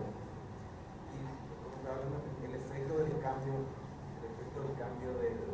del cultivo, en este caso estaba plantando maíz, a pasar a plantar viñas, ¿qué va a pasar? Va a tener un déficit en el sistema alimentario si es que deja de plantar maíz. Si es que se tenía una producción X, al dejar de plantar maíz va a haber un déficit. O sea, va a crear un desequilibrio en la producción de alimentos. ¿Cómo se va a equilibrar el déficit alimentario? Yo creo que en Guatemala está pasando unas áreas productivas. Lo mismo que usted decía, que por el cambio de temperaturas, la presión de plagas ha sido demasiada y están cambiando cultivos en cultivos un poco más rentables. Y eso, pues, y también tenemos problemas con algunas áreas donde se sembraba maíz y frijol, que es los granos básicos de Guatemala, donde ya no se puede. porque los suelos han perdido, Pero, digamos... pero pregunta esta, supongamos que es cierto, y yo estoy de acuerdo contigo, que esto va a generar un problema de disminución en la oferta de alimentos. ¿Cómo se va a arreglar eso en la economía? Por un lado, yo creo que van a ir migrando los cultivos de zonas geográficas. También se tiene que incrementar la productividad de alguna manera. ¿Está bien? Importaciones dicen aquí, pero hay un mecanismo mucho más sencillo. El precio. El precio. Por eso es que... Claro, no, pero está bien. Pero fíjate esto, que tu análisis es estático, es decir, Esa es la pregunta. decir es, mira, va a caer la oferta de alimentos, pero aquí aquí otra vez hay que tratar de entender la dinámica económica. Si cae la oferta de alimentos, van a aumentar los precios, y es posible que los agricultores, nuevamente, dependiendo de la elasticidad a precio, no pierdan ingresos. Es decir, si, basta que supongamos que yo reduzco mi producción agrícola, pero el precio aumenta igual que proporcional, en términos de ingresos netos el agricultor va a estar igual. Su revenue va a ser más o menos el mismo. Entonces hay que tener cuidado con esto, porque en las sociedades, en la economía de mercado, hay dos tipos de ajustes, o dos importantes. Por precios, si es que son flexibles los precios, o por cantidades, si nosotros fijamos los precios. Pero de alguna forma se ajusta esto. ¿Okay? Es mejor que se ajuste por precio porque es más flexible. Ahora, al aumentar el precio de los alimentos, ¿qué va a pasar con la asignación de cultivo? Bueno, va a haber más gente dispuesta a volver a cultivar el cultivo el cual está aumentando el precio. Que es lo que ustedes vieron con la soya, por ejemplo. El boom de la soya, aumentó el precio de la soya, todo el mundo puso soya, etc. Entonces, las fuerzas de mercado, querámoslo o no, son muy poderosas y van a ajustar de alguna forma. Ahora, esto no quiere decir que no hay costo para la sociedad, porque si aumenta el precio de un alimento importante para los sectores más pobres, bueno, los que van a pagar el costo van a ser otra vez los sectores más pobres. Ahora, siempre van a pagar el costo los sectores más pobres en lo que tú analices. La pregunta de fondo es, si ya sabemos esto, ¿cómo vamos a minimizar ese impacto en los sectores más vulnerables? Porque lo más probable es que tú vas a encontrar siempre que los sectores más vulnerables son los que tienen menos capital, menos redes, menos cosas, que son pobres. Bueno, el análisis indica que aquellas comunidades más afectadas... justamente estaba hablando de eso. Nuestro análisis muestra esto. El análisis espacial indica que aquellas comunidades más afectadas en términos económicos son también las más vulnerables al cambio climático. O sea, se junta el hambre con la gana de comer. Los más pobres, los que tienen más problemas ambientales, además van a ser los más afectados por esto. Son en Chile, en esta cuenca, son las comunidades mapuches. En esta zona es la zona de conflicto entre las comunidades indígenas, las forestales y por supuesto el Estado. Y aquí hay un problema político serio que no ha tenido solución y que ha aumentado el nivel de conflictividad en términos de violencia. Es decir, por ejemplo, aquí hay quemas de fondos, quemas de camiones forestales, toma de fondos, violencia a nivel personal, o sea que agreden, matan gente, se disparan, etc. Y esto está, desde mi perspectiva, fuera de control en Chile. No sé cuál es la solución para esto. Entonces, CONADI, por ejemplo, que yo le mostré ayer lo que hacíamos con CONADI lo que está tratando de hacer es tomar las reivindicaciones de muchas de estas comunidades, comprarles territorio y entregárselo a las comunidades indígenas para tratar de resolver la reivindicación histórica que tienen las comunidades en términos de la propiedad de la tierra. Pero estas comunidades además viven en zonas de alta pobreza, analfabetismo, tienen práctica rudimentaria, no tienen acceso a mercado y además tienen todo el conflicto social y político asociado a una desconfianza tremenda del Estado chileno y de los Winca, que son los no. Entonces, nuestro aprendizaje más difícil es que tenemos modelos súper bonitos hidroeconómicos, pero cuando yo llevo esto a las comunidades, nosotros nos juntamos con estas comunidades muchas veces, tanto de comunidad agrícola mapuche y no mapuche, y muchas de las sugerencias políticas que se derivan del modelo que nosotros tenemos acá no pasan un análisis de política realpolitik, o sea, no va a pasar. Si yo sugiero un mercado de agua para solucionar este problema, aunque yo muestre que lo soluciona, no va a pasar el apoyo, un análisis de apoyo social e institucional. Déjame terminar un poquito.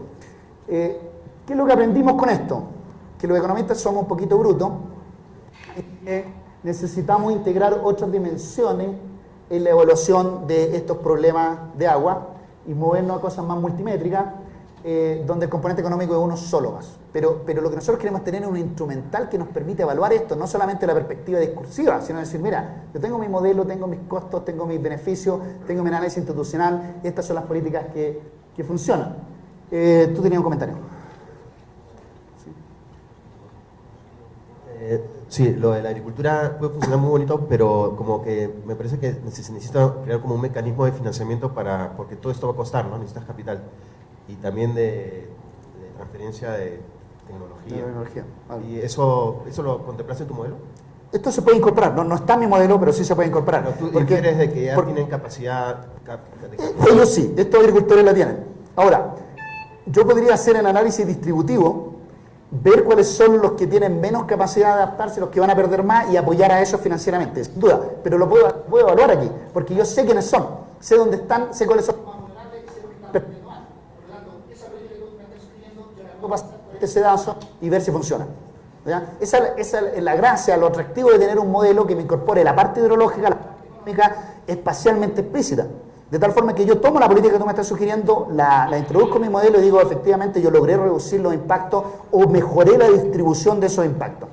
Entonces, bueno, ¿qué cosas son necesarias para estos modelos? Si ustedes quieren hacerlo en sus propios países, necesitan información detallada sobre la relación con el agua de las zonas rurales, consumo humano y consumo productivo, infraestructura de riego, y estos son proyectos de agua potable rural, actual y proyectada, obra de saneamiento rural, calibración de las funciones dosis respecto, etc.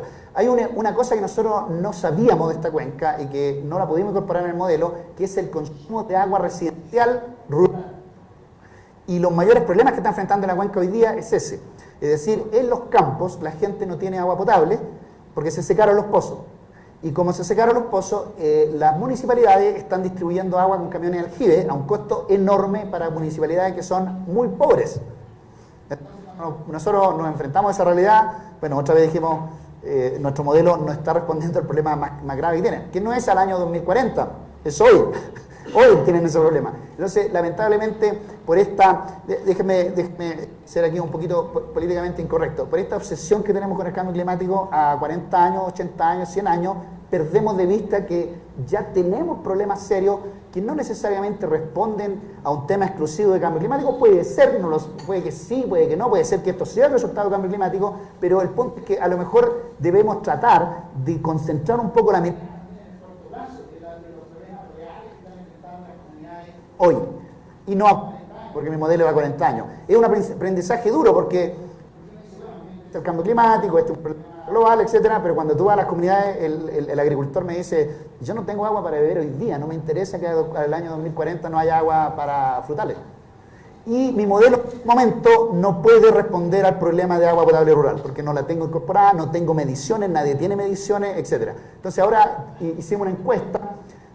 En este momento una encuesta, fuimos a los campos y estamos viendo cuánta agua consumen las familias, y les llena sus estanques de agua, pero los estanques de agua difieren entre las familias. Tú no sabes cuánto tiempo le dura, no sabes para qué la usa, etcétera, etcétera. Y hay algunas soluciones, por ejemplo, captación de agua y lluvia y usar algún tipo de agua para, por ejemplo, para los baños, etcétera. Bueno, no todas estas familias rurales tienen baño dentro de la casa, entonces no usan agua necesariamente para...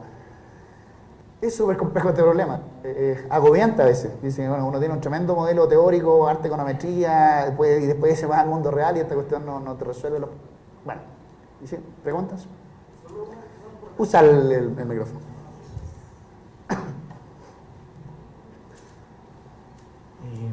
En Guatemala han existido algunos problemas al momento de regular el uso del agua por la cultura de las personas, ¿no? Claro. Hay experiencias donde han tratado de estandarizar la cantidad de agua y el costo del agua. Las personas se oponen. Hay lugares donde se paga $1.20, el uso, digamos, de agua. En otros lugares pues sí se paga más, en la ciudad al menos sí se paga más. Y con la cuestión agrícola también, en Guatemala no hay una regulación legal que diga cómo se usa o cómo debe usarse el agua. Entonces es un problema porque los monocultivos hacen los embalses y el agua que se usa más abajo de las comunidades ya es menos. Déjame decir algo ahí. Yo entiendo que uno tiende legal. Yo pienso que el problema no se va a resolver ni con la mejor ley. Aquí hay que entender el comportamiento y la cultura de las personas que están tomando decisiones en agua y avanzar en un cambio conductual con esas comunidades. No, si tú vienes con una ley y dices, no, yo sé cómo humano y aquí te da la ley, tú lo que genera es el espacio para precisamente quebrar la ley. Echa la ley, echa la trampa, básicamente. Entonces, mi opinión, que no es exclusivamente un problema legal, este es un problema de comportamiento, de cultura, de la forma en que hacemos política pública, porque muchas veces la política pública se impone desde el Estado a las comunidades y no se construye desde esas mismas comunidades. Y el problema es que los economistas al menos tenemos muy poca experiencia con el diálogo con comunidades. Entonces necesitamos hablar con sociólogos, antropólogos, tratar de entender qué es factible. Por eso queremos hacer, no lo puse aquí, lo queremos movernos a una cosa que se llama análisis de políticas robustas, que incorpora tanto los aspectos económicos como los aspectos sociopolíticos y culturales, de tal forma de evaluar qué políticas pasan un sedazo económico, cultural, etc. Pero es mucho más complicado y además de más largo plazo. Aquí hay otro comentario. Sí, es ¿qué que, es? No, aquí tengo agua, quiero saber qué hora es. Ah, sí, digo. no, que precisamente la adaptación al cambio casi que se requiere en este instante. Lo que pasa es que sí, muchos agricultores no tienen esa creación de capacidades, ¿verdad? Entonces, es ese acercamiento. En el caso de Costa Rica, mucho de lo que se está promoviendo en el tema de escasez de agua es la parte de cosecha de agua. Y bueno, a nivel del cultivo del café, ¿verdad? Como ellos tienen a nivel de altitud, ¿verdad? Que tienen sus terrazas, entonces entre cada cierto espacio lo que hacen son como piletas de agua entre el cultivo. Para cultivar agua lluvia. Exactamente. Sí, bueno, en Argentina para agua potable rural, las comunidades lo que están haciendo es generar una cisterna grande que capturan 15.000 litros de agua lluvia y eso están usando precisamente por la escasez. Mira, no nos pongamos pesimistas en esto. Estos modelos te permiten tener una visión macro de qué es lo que está pasando en una región y te permiten entender los fenómenos hidrológicos y económicos. Te ayudan. Te dan una foto de lo que está pasando y te pueden indicar dónde están los sectores más relevantes de la perspectiva económica y social. Por lo tanto, son útiles. Nosotros, de hecho, estamos usando esto con el gobierno de la 9ª región porque ellos nos pidieron, cuando le presentamos esto, dijeron, nosotros queremos que ustedes nos ayuden a generar una mesa de diálogo de agua y que lo que ustedes están haciendo sea el soporte técnico de esa mesa de diálogo del agua. Perfecto, eso es lo que nosotros queremos. Aportar a la política pública y a la toma de decisiones. Pero obviamente esto es insuficiente porque tenemos que pasar por el proceso político, por el proceso social, por el proceso educativo y por un montón de otras cosas. Los economistas que hacemos academia tenemos que estar dispuestos a hacer eso, digamos, y no todos los economistas que están en la academia están dispuestos a dar ese trabajo, porque resulta que a mí no me evalúan por cuántas veces me reúno con las comunidades. Mi jefe me dice, ¿cuántos papers ha publicado usted este año? Y dije, no, es que me lo pasé 3 semanas en una comunidad, fui a dar un curso en CEPAL a discutir política pública y decía, no me interesa. Yo necesito publicaciones easy de alto impacto. Claro, que no lee nadie. ¿Ya? No, a mí me gusta el trabajo académico, yo creo que el trabajo de lo académico es publicar, hacer investigación y la forma en que yo estoy bien, satisfecho con eso, pero sí creo que al menos los economistas ambientales tenemos que dar un paso adicional, que es tratar de vincularnos con la toma de decisiones y tratar de contribuir a la construcción de soluciones colectivas a estos problemas, que no son fáciles. Pero claro, viene una persona y me dice, oye, lo que pasa es que nosotros queremos subsidios para minimizar el impacto que tiene los efectos distributivos del cambio climático. Y yo, listo, yo se lo puedo evaluar y yo le puedo decir quién va a ganar y quién va a perder con esa política. Lo podemos hacer. Entonces, hay instrumental, hay muchas cosas. Déjenme terminar hoy día mostrándole cómo estimamos las demandas de agua residenciales y concentrarnos un poco más en la demanda residencial no agrícola, porque la agrícola se hace a través de estos modelos de optimización dinámica, bastante complejo metodológicamente, pero quiero mostrarle otra vez cómo se hace el loop entre la economía, los modelos hidrológicos, los modelos de cambio climático y la evaluación de bienestar. Esa es la lógica, ese es el mensaje de esta presentación. Bueno, aquí en Estados Unidos al menos es muy costosa, carísimas desde la perspectiva económica. Entonces hay algunas estimaciones, 6,8 billones anualmente a nivel global. Ese es un autor. Ross del 2002 dijo que el desastre natural más costoso en la historia de Estados Unidos fue la sequía de 1988. Esto ha cambiado, por supuesto, porque desde el 2000 han habido otros eventos catastróficos como los huracanes, no sé cuáles son los más costosos, han habido nuevas sequías, California está en una nueva sequía muy aguda. Entonces, hay implicancia política. Las empresas sanitarias de agua enfrentar el problema de predecir cuándo la cantidad de agua disponible no será suficiente para satisfacer la demanda. Otra vez tenemos el problema de, bueno, tenemos que adelantarnos el problema de la sequía. No podemos esperar que llegue la sequía, tenemos una sequía. Es que nos adelantemos cómo lo vamos a hacer. Y definir medidas para implementar en el caso de sequía. Y la más tradicional en el caso de demanda residencial es el racionamiento. ¿Por qué no se cambia el precio? Una es porque los precios se fijan institucionalmente cada 5 años, no son flexibles los mecanismos de precio en el sector de agua, y lo que hace la empresa de agua, te corta el agua. ¿Ya? Nosotros estuvimos trabajando en algunos casos, por ejemplo en Perú, en Tarapoto, estudiando un poco el problema de agua de la ciudad, y los problemas que tenían ellos era continuidad, es decir, tenían agua algunos días de la semana y no todas las horas del día que tenían agua, y además la calidad del agua era muy mala. Entonces el mecanismo típico es, para que alcance agua para todos, le corto agua una cierta cantidad de horas a cada persona, o a veces hasta pueden ser días. Ahora, el problema es que el racionamiento de agua tiene un enorme costo social. Y la pregunta es cómo hacemos este racionamiento de la forma de minimizar el costo social. O sea, ya estamos de acuerdo que vamos a tener que racionar el agua. Eso no hay discusión. La pregunta es cómo lo hacemos. ¿Okay? Históricamente, en el caso de agua se usan medidas de comando y control, racionamiento, uso, restricciones y prohibiciones de determinado uso. ¿Cuáles son las restricciones? Por ejemplo, no se puede usar entre ciertos horarios. ¿Ya? Otras restricciones son a determinado uso. Se prohíbe el riego de prados de las casas que están haciendo en California. Son restricciones, esas son las políticas. La razón, ya lo mencioné, los precios están regularmente determinados por la institucionalidad, son difíciles de cambiar, son poco flexibles. El problema es que estos mecanismos son ineficientes porque el costo marginal del plazo. Hay un problema serio en economía con la fijación del precio del agua. Generalmente el precio que nosotros pagamos del agua no refleja los servicios ecosistémicos del agua, básicamente, simplemente el costo. En todos nuestros países están pagando muy poco por el agua. ¿Okay?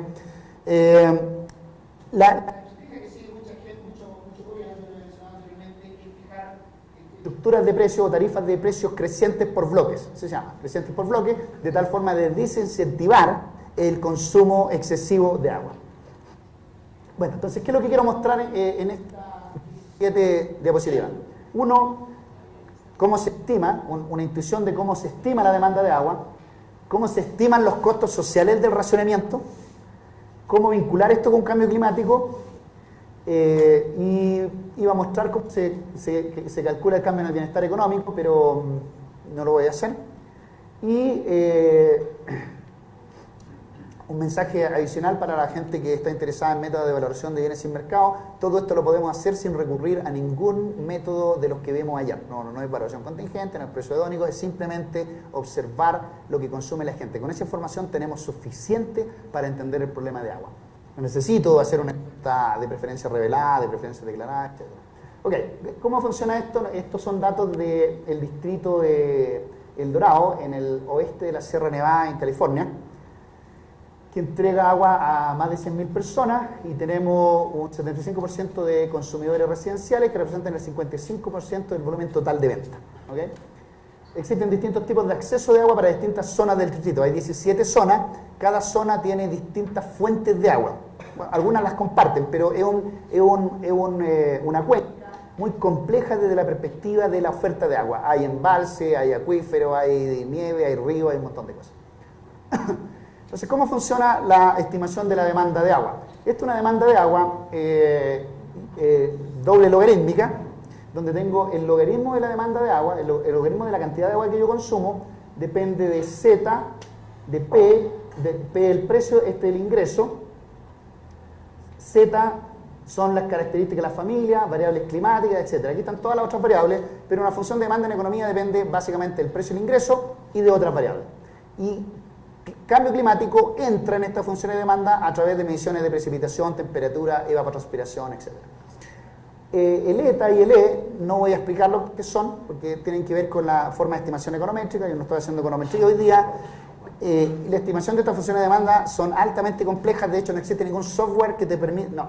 No existe ningún software empaquetado. Tú no puedes usar Gauss, no puedes usar ¿cómo se llama? Stata, ni Lindep, ni ninguno de los programas que se usan para econometría tienen incorporado la estimación de estos modelos porque no se puede. Básicamente tú tienes que programarlo en tu propio software, que puede ser Gauss, MATLAB o R, porque la estructura estadística de estos modelos es demasiado compleja. ¿Por qué? Porque estos modelos tratan de capturar la heterogeneidad en el consumo de agua de las familias, y eso no es fácil de hacer. Ok, entonces aquí está la estructura de precios. Yo tengo, este es el caso en que yo tengo dos precios, pero el dorado tiene tres.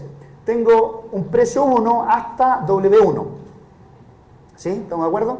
Supongamos que esto pueden ser 20 metros cúbicos de agua, hasta 20 metros cúbicos de agua yo te cobro P1 por metro cúbico. Si tú consumes más de W1, yo te aumento el precio por metro cúbico. ¿Sí?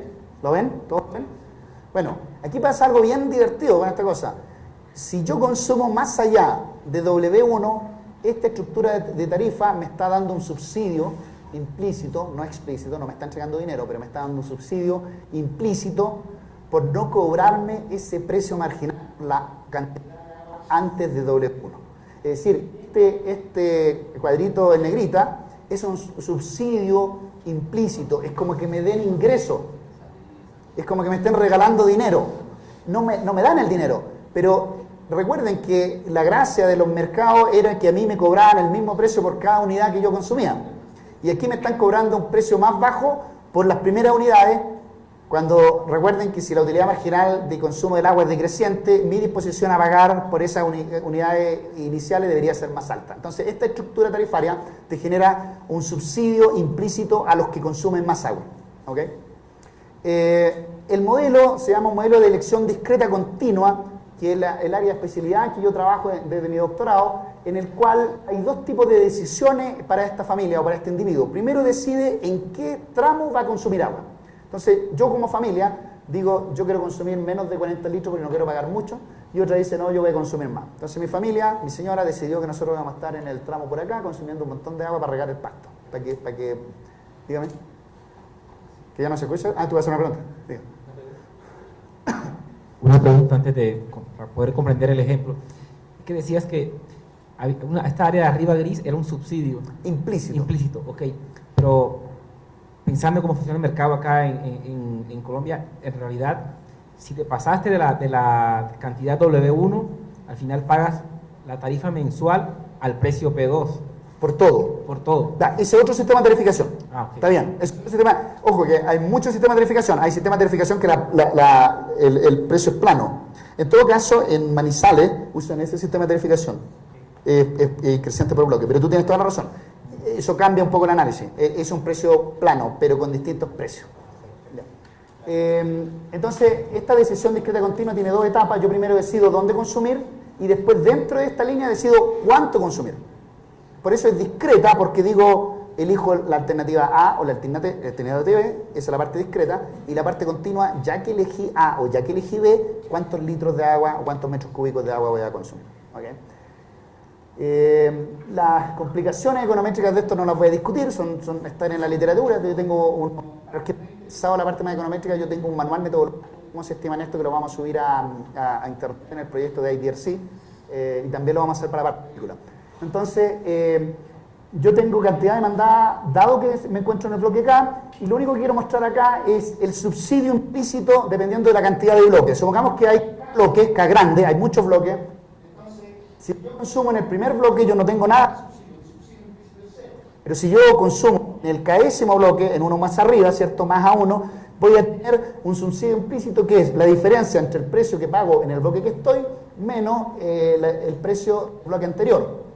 Vámonos en el gráfico, es más fácil. Si yo quiero calcular el subsidio, tengo que tomar el P2. ¿Cuál es el subsidio? Es P2 menos P1 multiplicado por W1. ¿Sí? ¿Lo ven? ¿Todos lo ven? Estamos calculando el área de un rectángulo. Entonces tenemos base W1 por altura. P2 menos P1 que es la altura. No lo divido por W, no es un triángulo. ¿Ya? Entonces, si hubieran más precios para acá, si esto tuviera más bloques, yo voy a tener más cuadritos como este. Y esos cuadritos se calculan uno por uno. ¿No avanzó? Hay mucho. Ahora sí. Uno por uno tomando el precio del bloque más alto en el precio del bloque más bajo multiplicado por el punto de inflexión en los precios. Y va a recibir esta... No lo recibe, es un subsidio implícito, pero es como una transferencia de riqueza. ¿Ok? Y eso complica un poco las cosas. Entonces, déjenme mostrarles los datos. Fíjense que originalmente nosotros teníamos 1.155.942 cuentas bimensuales. Es una base de datos. Es una base de datos. No 500 observaciones. Es una base de datos. Pero un panel balanceado era solamente 549.670 cuentas bimensuales. ¿Qué significa un panel balanceado? Estas personas estuvieron los 8 años en la muestra. ¿Ya? Algunas personas entraban y salían, algunas familias, yo no identifico a las personas, algunas familias entraban o salían en periodos, podían aparecer al principio y desaparecer en la mitad de los 8 años, o entrar en el cuarto año, estar 2 años. Entonces, todas esas personas las sacamos del estudio. Uno puede rehacer el estudio considerando, eso se llama attrition, gente que entra y sale de mi dato de panel, pero no lo hicimos, digamos, estamos trabajando con esto. Tengo 48 periodos, porque son 8 años y 6 meses cada uno. Las cuentas en este distrito son bimensuales, en Chile son mensuales. El tamaño de la conexión, fíjense la complicación de esto, es bien interesante porque esto es súper bueno en la perspectiva econométrica porque da mucha variabilidad de precio. El tamaño de la conexión determina la estructura de precios que enfrenta cada individuo. ¿A qué me refiero con el tamaño de la conexión? Hay 5 tipos de tamaño de pulgadas que está conectada a la vivienda. Estos son 58 centímetros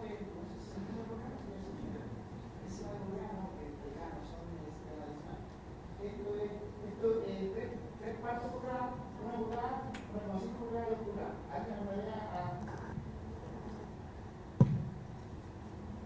¿Alguien alguna vez ha hecho plomería, no? ¿No? Nadie. Bueno, ¿saben cuánto es una pulgada, no? De diámetro, ¿sí? Asocian esto. Esto es un montón de agua, digamos, es un montón de agua. No tanto, es una pulgada, 2,54 centímetros. Estos serán 5. Este es bien chiquita, ¿cierto? Recuerden que en la medida que yo sea chico eso, aumento la presión, etc. Entonces, fíjense la frecuencia de observaciones con esta conexión. Tengo 105.000 que tienen esta conexión chiquita, esta es la más común, 419.000 personas, conexiones, observaciones, 23.000 y aquí muy poquita gente. Aquí están los que tienen, 4 piscinas en su casa. Después, fíjense cómo funcionan los precios. Hay 3 estructuras de precios. Está el precio 1, precio 2 y precio 3. Aquí están los puntos de cambio en términos de, estos son pies cúbicos de agua. ¿Ya? Y hay 3 segmentos. Entonces hay una estructura de precios para los que están entre 58 y 75 pulgadas de conexión, los que están entre 1 y 1,5 pulgadas y los que están entre 2 pulgadas. ¿Sí? Y cambian los precios, ¿cierto? Y también cambia el punto en que yo cambio el precio. Es decir, estas personas les cambio el precio en 1.500 CCF, este se lo cambio en 20.000, pero este se lo cambio en 7.800 y aquí en 100.000 y aquí se lo cambio en 25.000 y 133.000. Si ustedes se fijan, aquí hay un aprendizaje inmediato. Nadie está sujeto al tercer precio, o muy poca gente. Nadie está consumiendo, o muy poquito. Fíjate que hay aquí en el 1 hay 21 personas consumiendo. En el precio 2 hay 7.000 personas consumiendo aquí, comparada con 379.000. Y acá no hay nadie, acá hay 6 personas. Estas no son personas, son 6 observaciones, o sea, son 6 observaciones mensuales. Es decir, familias son súper pocas, aquí probablemente esta es una familia. Esto quiere decir que la estructura de precios que ellos crearon está mal hecha, porque la idea es que regule a alguien. Es decir, que a lo mejor lo que hay que hacer, en este caso particular, o aquí, es correrse un poco con toda la estructura de precios hacia la izquierda para que alguna gente que está consumiendo en este aparezca pagando un precio mayor. No sé si me explico, ¿sí? Bueno, estos son un histograma del consumo de agua. Si tú te fijas, por supuesto no es exactamente una instrucción normal porque hay un montón de gente aquí cerca de 0. Hay algunas personas por acá arriba que son los outliers. Al final uno termina sacándolo de la muestra porque lo único que hacen es molestar, pero no son muchos en este caso particular. Pero es razonable lo que uno observa aquí. Esta es la estimación econométrica después de 4 meses de programación en R o en Gauss y 20 minutos de esperar para que converja el modelo. Entonces fíjense lo que tengo. Tengo una constante que no es importante, pero tengo cómo el número de habitaciones afecta el consumo de agua, la edad promedio de la familia, el tamaño de la familia, los años de la casa. Esto es importante porque muchas casas que son muy antiguas tienen muchas filtraciones, etcétera. La densidad poblacional de donde viven las personas, si es propietario de la casa, y aquí está lo que nos interesa, temperatura y precipitaciones. Dos cosas, aumento de temperatura, aumenta la demanda de agua. Bien, nos dio el signo correcto y es significativo. Precipitaciones, aumenta las precipitaciones, disminuye la demanda de agua, razonable. ¿Cierto? La gente no riega menos, hace menos calor, etcétera, etcétera. El precio tiene un signo negativo, pero los que han estudiado economía saben que si yo tengo el logaritmo natural de la cantidad en un lado y el logaritmo natural del precio en otro, eso es una elasticidad. ¿Qué significa una elasticidad? Que es el cambio porcentual en la cantidad demandada ante un cambio porcentual en el precio. Y esto es muy pequeñito. Y esto es muy común en la literatura. La elasticidad de la demanda de agua es muy baja. Voy a advertirles sí que en estos casos de modelos discretos continuos, ese valor que está ahí, lamentablemente, no es la elasticidad exactamente. Hay que hacerle unos ajustes, y una vez que uno hace estos ajustes, esa elasticidad crece un poquito, creo que crece a 0,27, pero sigue siendo altamente inelástica al precio. Por lo tanto, si yo quiero utilizar políticas de precio para reducir el consumo del agua, voy a tener que aumentar mucho el precio para conseguir una reducción. Y entonces tiene sentido simplemente usar racionamiento. Y el ingreso muestra que a mayor ingreso consumo más agua. Perfecto. También esto es una elasticidad. Tiene todo el sentido. Y estas cosas que están acá, olvídense de ellas, son cuestiones más técnicas. Entonces, después de un año de recolectar datos, un año de torturar los datos, procesarlos, meterlos en Stata, hacer la programación, me dan resultados que son razonables, pero hasta aquí no me sirven de nada, excepto para decir que la electricidad es baja. Lo puedo publicar, pero no me sirve nada para la política pública de cambio climático. Entonces, ¿cuáles son las etapas en el proceso ahora? Yo tengo una demanda de agua usando datos individuales y características climáticas. Bien por mí, ¿cierto? Ahora voy y uso mi modelo WIP, en este caso, nos movimos de SWAP a WIP aquí. De hecho, este trabajo lo hicimos con la gente que inventó el WIP, que es la gente del Instituto de Estocolmo, pero que está en Davis. Tiene una sede en Estocolmo y otra en Davis. Entonces ellos inventaron esta cosa del WIP, entiendo yo. Entonces, WIP me sirve para generar escenarios de condiciones climáticas, es decir, temperatura y precipitaciones en cada una de las 17 zonas de estudio que nosotros tenemos. Yo uso estos escenarios y el modelo estadístico para predecir el consumo de agua para cada uno de los escenarios en cada una de las zonas, ¿cierto? Y después, una vez que tengo la estimación de demanda de agua residencial por zona, yo vuelvo a WIP y veo si tengo excesos de demanda de agua, es decir, si es necesario hacer racionamiento. Y una vez que tengo esta respuesta, veo cómo hago el racionamiento y dado el exceso de demanda de agua más un programa de racionamiento, veo cuál es el costo económico de eso. ¿Ok? A ver si... Entonces, nosotros... el desafío más grande de la perspectiva económica aquí, aparte de estimar estos modelos, que ya es relativamente estándar en la gente que hace estas cosas, es estimar el cambio en el bienestar, porque recuerden que el excedente del consumidor que yo les enseñé el otro día es para cuando cambian precios, y en este caso cambian cantidades. Entonces se complica un poco la cosa. Pero de todas formas nosotros usamos la función de demanda para estimar la variación compensada, no el excedente del consumidor, porque recuerden que para los economistas la variación compensada o la variación equivalente es la verdadera medida de bienestar. Usamos para calcular la presión compensada, y el problema es que para calcular esta presión compensada tenemos dos problemas teóricos. Uno es un problema de optimización restringida. ¿Qué quiere decir esto? Si yo, el problema del consumidor ahora es maximizar su bienestar dado que no puede consumir todo lo que quiere. Y es un problema de optimización restringida que me va a generar otro óptimo, no el mismo que me generaba sin esa restricción, y eso tengo que resolverlo. Y segundo, yo tengo que encontrar una cosa que se llama el precio virtual. ¿Cómo funciona esta idea del precio virtual? Yo consumo 100 hoy día, pero ahora tengo que consumir 80 porque me están restringiendo la cantidad de agua. Entonces el precio virtual es el precio que me haría consumir 80 sin que yo enfrentara la restricción. ¿Me entiende la idea? Supongamos que no hay restricción mi pregunta es, ¿qué precio me haría consumir en forma óptima la cantidad que me están obligando a consumir hoy día? Ese es el precio virtual. Y este concepto de precio virtual es súper útil porque ese me permite calcular la medida de bienestar asociada a cambio en cantidades. Bueno, entonces el resultado es más o menos simple. Esto se parece mucho, esto que está aquí se parece mucho al excedente del consumidor, pero lo estamos calculando hacia abajo, no hacia el lado. El excedente del consumidor se calcula para acá y yo estoy calculando esta área en forma vertical. Entonces, esta área que está aquí, toda esta área, representa el cambio en bienestar. ¿Cómo funciona esto? Yo estaba en B consumiendo 39,992 unidades de agua a un precio de 0,692. Y ahora me obligan a reducir mi consumo en 10%. Y entonces tengo que consumir 35,99. Yo tengo este dato y tengo este dato. Lo que no tengo es este precio que está aquí. Yo no sé cuál es el precio que hace que yo decida voluntariamente consumir 35,99. ¿Sí?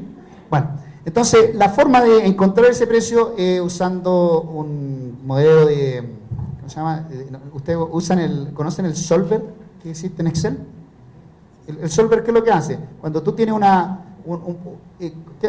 exactamente, lo hace iterativamente. ¿Por qué lo hace iterativamente? Porque no hay una solución analítica. Como no hay una solución analítica, tiene que ir probando. Ensayo-error, y esto va a ser lo mismo. Entonces yo usando un método de esto similar al solver, encuentro este precio. El problema es que lo encuentro una función de demanda hicksiana, no una función de demanda marcheriana, pero ese es otro tema. Y entonces con esta área yo puedo calcular que el costo en términos económicos de bienestar de esta reducción es de $4,226 por mes o por año. Bueno, no, creo que esto nosotros, fíjate, esto fue muy intensivo porque la gente que trabaja con web me daba los resultados semanales para un escenario de 3 años. ¿Ya? Entonces nosotros ¿qué hicimos? Vimos la demanda semana por semana para 3 años en un escenario que simulaba la última sequía de California. Que no es la de ahora, sino que la última que tuvieron la más fuerte. Entonces, ¿qué hicimos nosotros? Dijimos, mira, supongamos que enfrentamos una sequía igual a la última sequía más fuerte de California, que duró 3 años, creo. Y simulamos ese escenario y vimos cuánta agua iba a haber disponible, cómo iba a aumentar la demanda de agua producto de los cambios en temperatura y precipitaciones, cuáles eran los excedentes semana a semana y cómo íbamos a tener que racionar para cada uno de ellos. Y entonces la empresa de agua y los colegas de esta unidad de análisis diseñaron un programa, un plan de racionamiento para los 3 años. Entonces dijeron, el primer año vamos a ahorrar tanto, vamos a racionar tanto por distintas zonas. Esto era bien enredado porque había que hacerlo por zona, por familia, bien complicado, pero ellos se idearon un plan de racionamiento. Fíjense lo siguiente, no podemos evitar el racionamiento, va a haber racionamiento, pero la pregunta era, ¿es mejor tener un plan de racionamiento a no tener ningún plan y simplemente dejar que la gente consuma toda el agua que quiera hasta que se acabe y después racionar? Eso es lo que estamos comparando aquí. Entonces, este es un plan de racionamiento que semana a semana para los 3 años y nosotros calculamos la variación compensada, la pérdida en bienestar económica para cada año. Y además calculamos 2 indicadores adicionales del servicio. Uno era el nivel de agua en un embalse. ¿Sí? Este es un embalse, el lago es un embalse artificial. Y la cantidad de agua que se entregaba como porcentaje, no recuerdo qué es usted, a la familia. Entonces, si ustedes se fijan aquí, el primer año yo tengo una pérdida de bienestar de $45.000 promedio, total. El segundo año de 60.000 y el tercer año de 902.000. Hay una pérdida de bienestar, que es grande. ¿Sí? Es inevitable tener esta pérdida de bienestar porque yo tengo que racionar y voy a tener que racionar cada vez más. El primer año un poco, el segundo año otro poco, el tercer año otro poco. Pero el nivel del embalse va cayendo, por supuesto, porque estoy en un periodo de escasez de agua, pero cae a una tasa más o menos razonable, ¿cierto? 22, 18 y 13. Y los niveles de entrega de agua son relativamente razonables, del orden del 88%, una cosa por el estilo. Si yo no hago un plan, fíjense que tiene que ver un poco con la miopía, yo no hago un plan, y el año 1 todo el mundo consume todo lo que quiera, no hay pérdida de bienestar. Fantástico. Entonces yo comparo el año 1 con el año 1 y digo, no hagamos plan. Pero ¿qué hago? Estoy traspasándole todo el costo al año 2 y al año 3. Y el año 2 y el año 3 aumentan significativamente los costos para los consumidores y disminuye significativamente la cantidad de agua disponible en el embalse. Entonces, de cualquier perspectiva, tanto económica como de conservación de agua, tener un plan de racionamiento, en este caso particular, es beneficioso. Ahora, déjenme comentarle un detalle importante. El cálculo del costo de consumir agua es relativamente complejo. ¿Por qué? Porque si no hay agua, el consumo de agua se va a cero.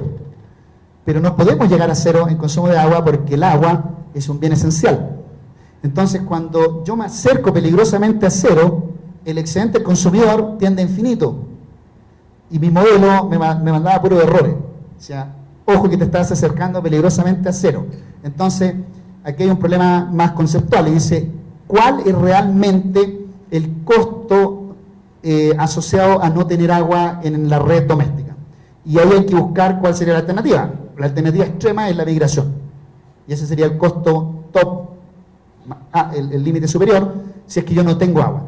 Otra alternativa es la distribución en camiones de aljibes que están haciendo en Chile. Entonces, ese es el límite superior, no lo que me está dando la función de demanda. Ahí hay que tener cuidado con ese cálculo, porque hay que pensar cuáles son las soluciones alternativas que tengo al problema de escasez de agua.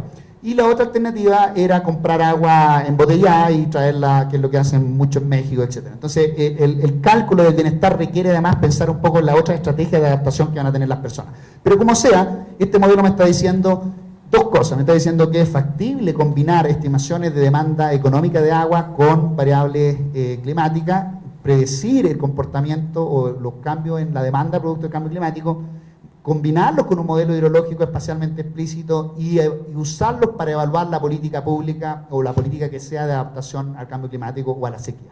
¿Okay? Ese es más o menos el mensaje que hay aquí. Bueno, ¿qué requerimos? La estimación de beneficios requiere estimar modelos de comportamiento que son muchas veces complejos. Yo me salté harto de la complejidad de estimar estos modelos, pero si ustedes quieren hacer esto en serio, estimar los modelos de comportamiento es relativamente difícil. Requiere saber estadística, requiere saber microeconomía, requiere saber economía de una forma más fundamental, no matemática. Requieren entender el problema económico que está detrás. Como en este caso de cuando yo me acerco me acerco a cero agua, ¿cuál es la solución económica más factible que hay? Entender el concepto de costo-oportunidad, etc. Se requiere mucha información ecológica porque hay que entender los fenómenos que nosotros vamos a enfrentar, se requiere información hidrológica, etc. Y se requiere un método económico y econométrico riguroso, si ustedes quieren acercarse a esto. Pero bueno, mi último mensaje, esos son los desafíos que tenemos que enfrentar y no nos queda otro. O sea, no es que no tenemos opción, tenemos que enfrentar y tenemos que hacer esto para poder responder bien a la política pública.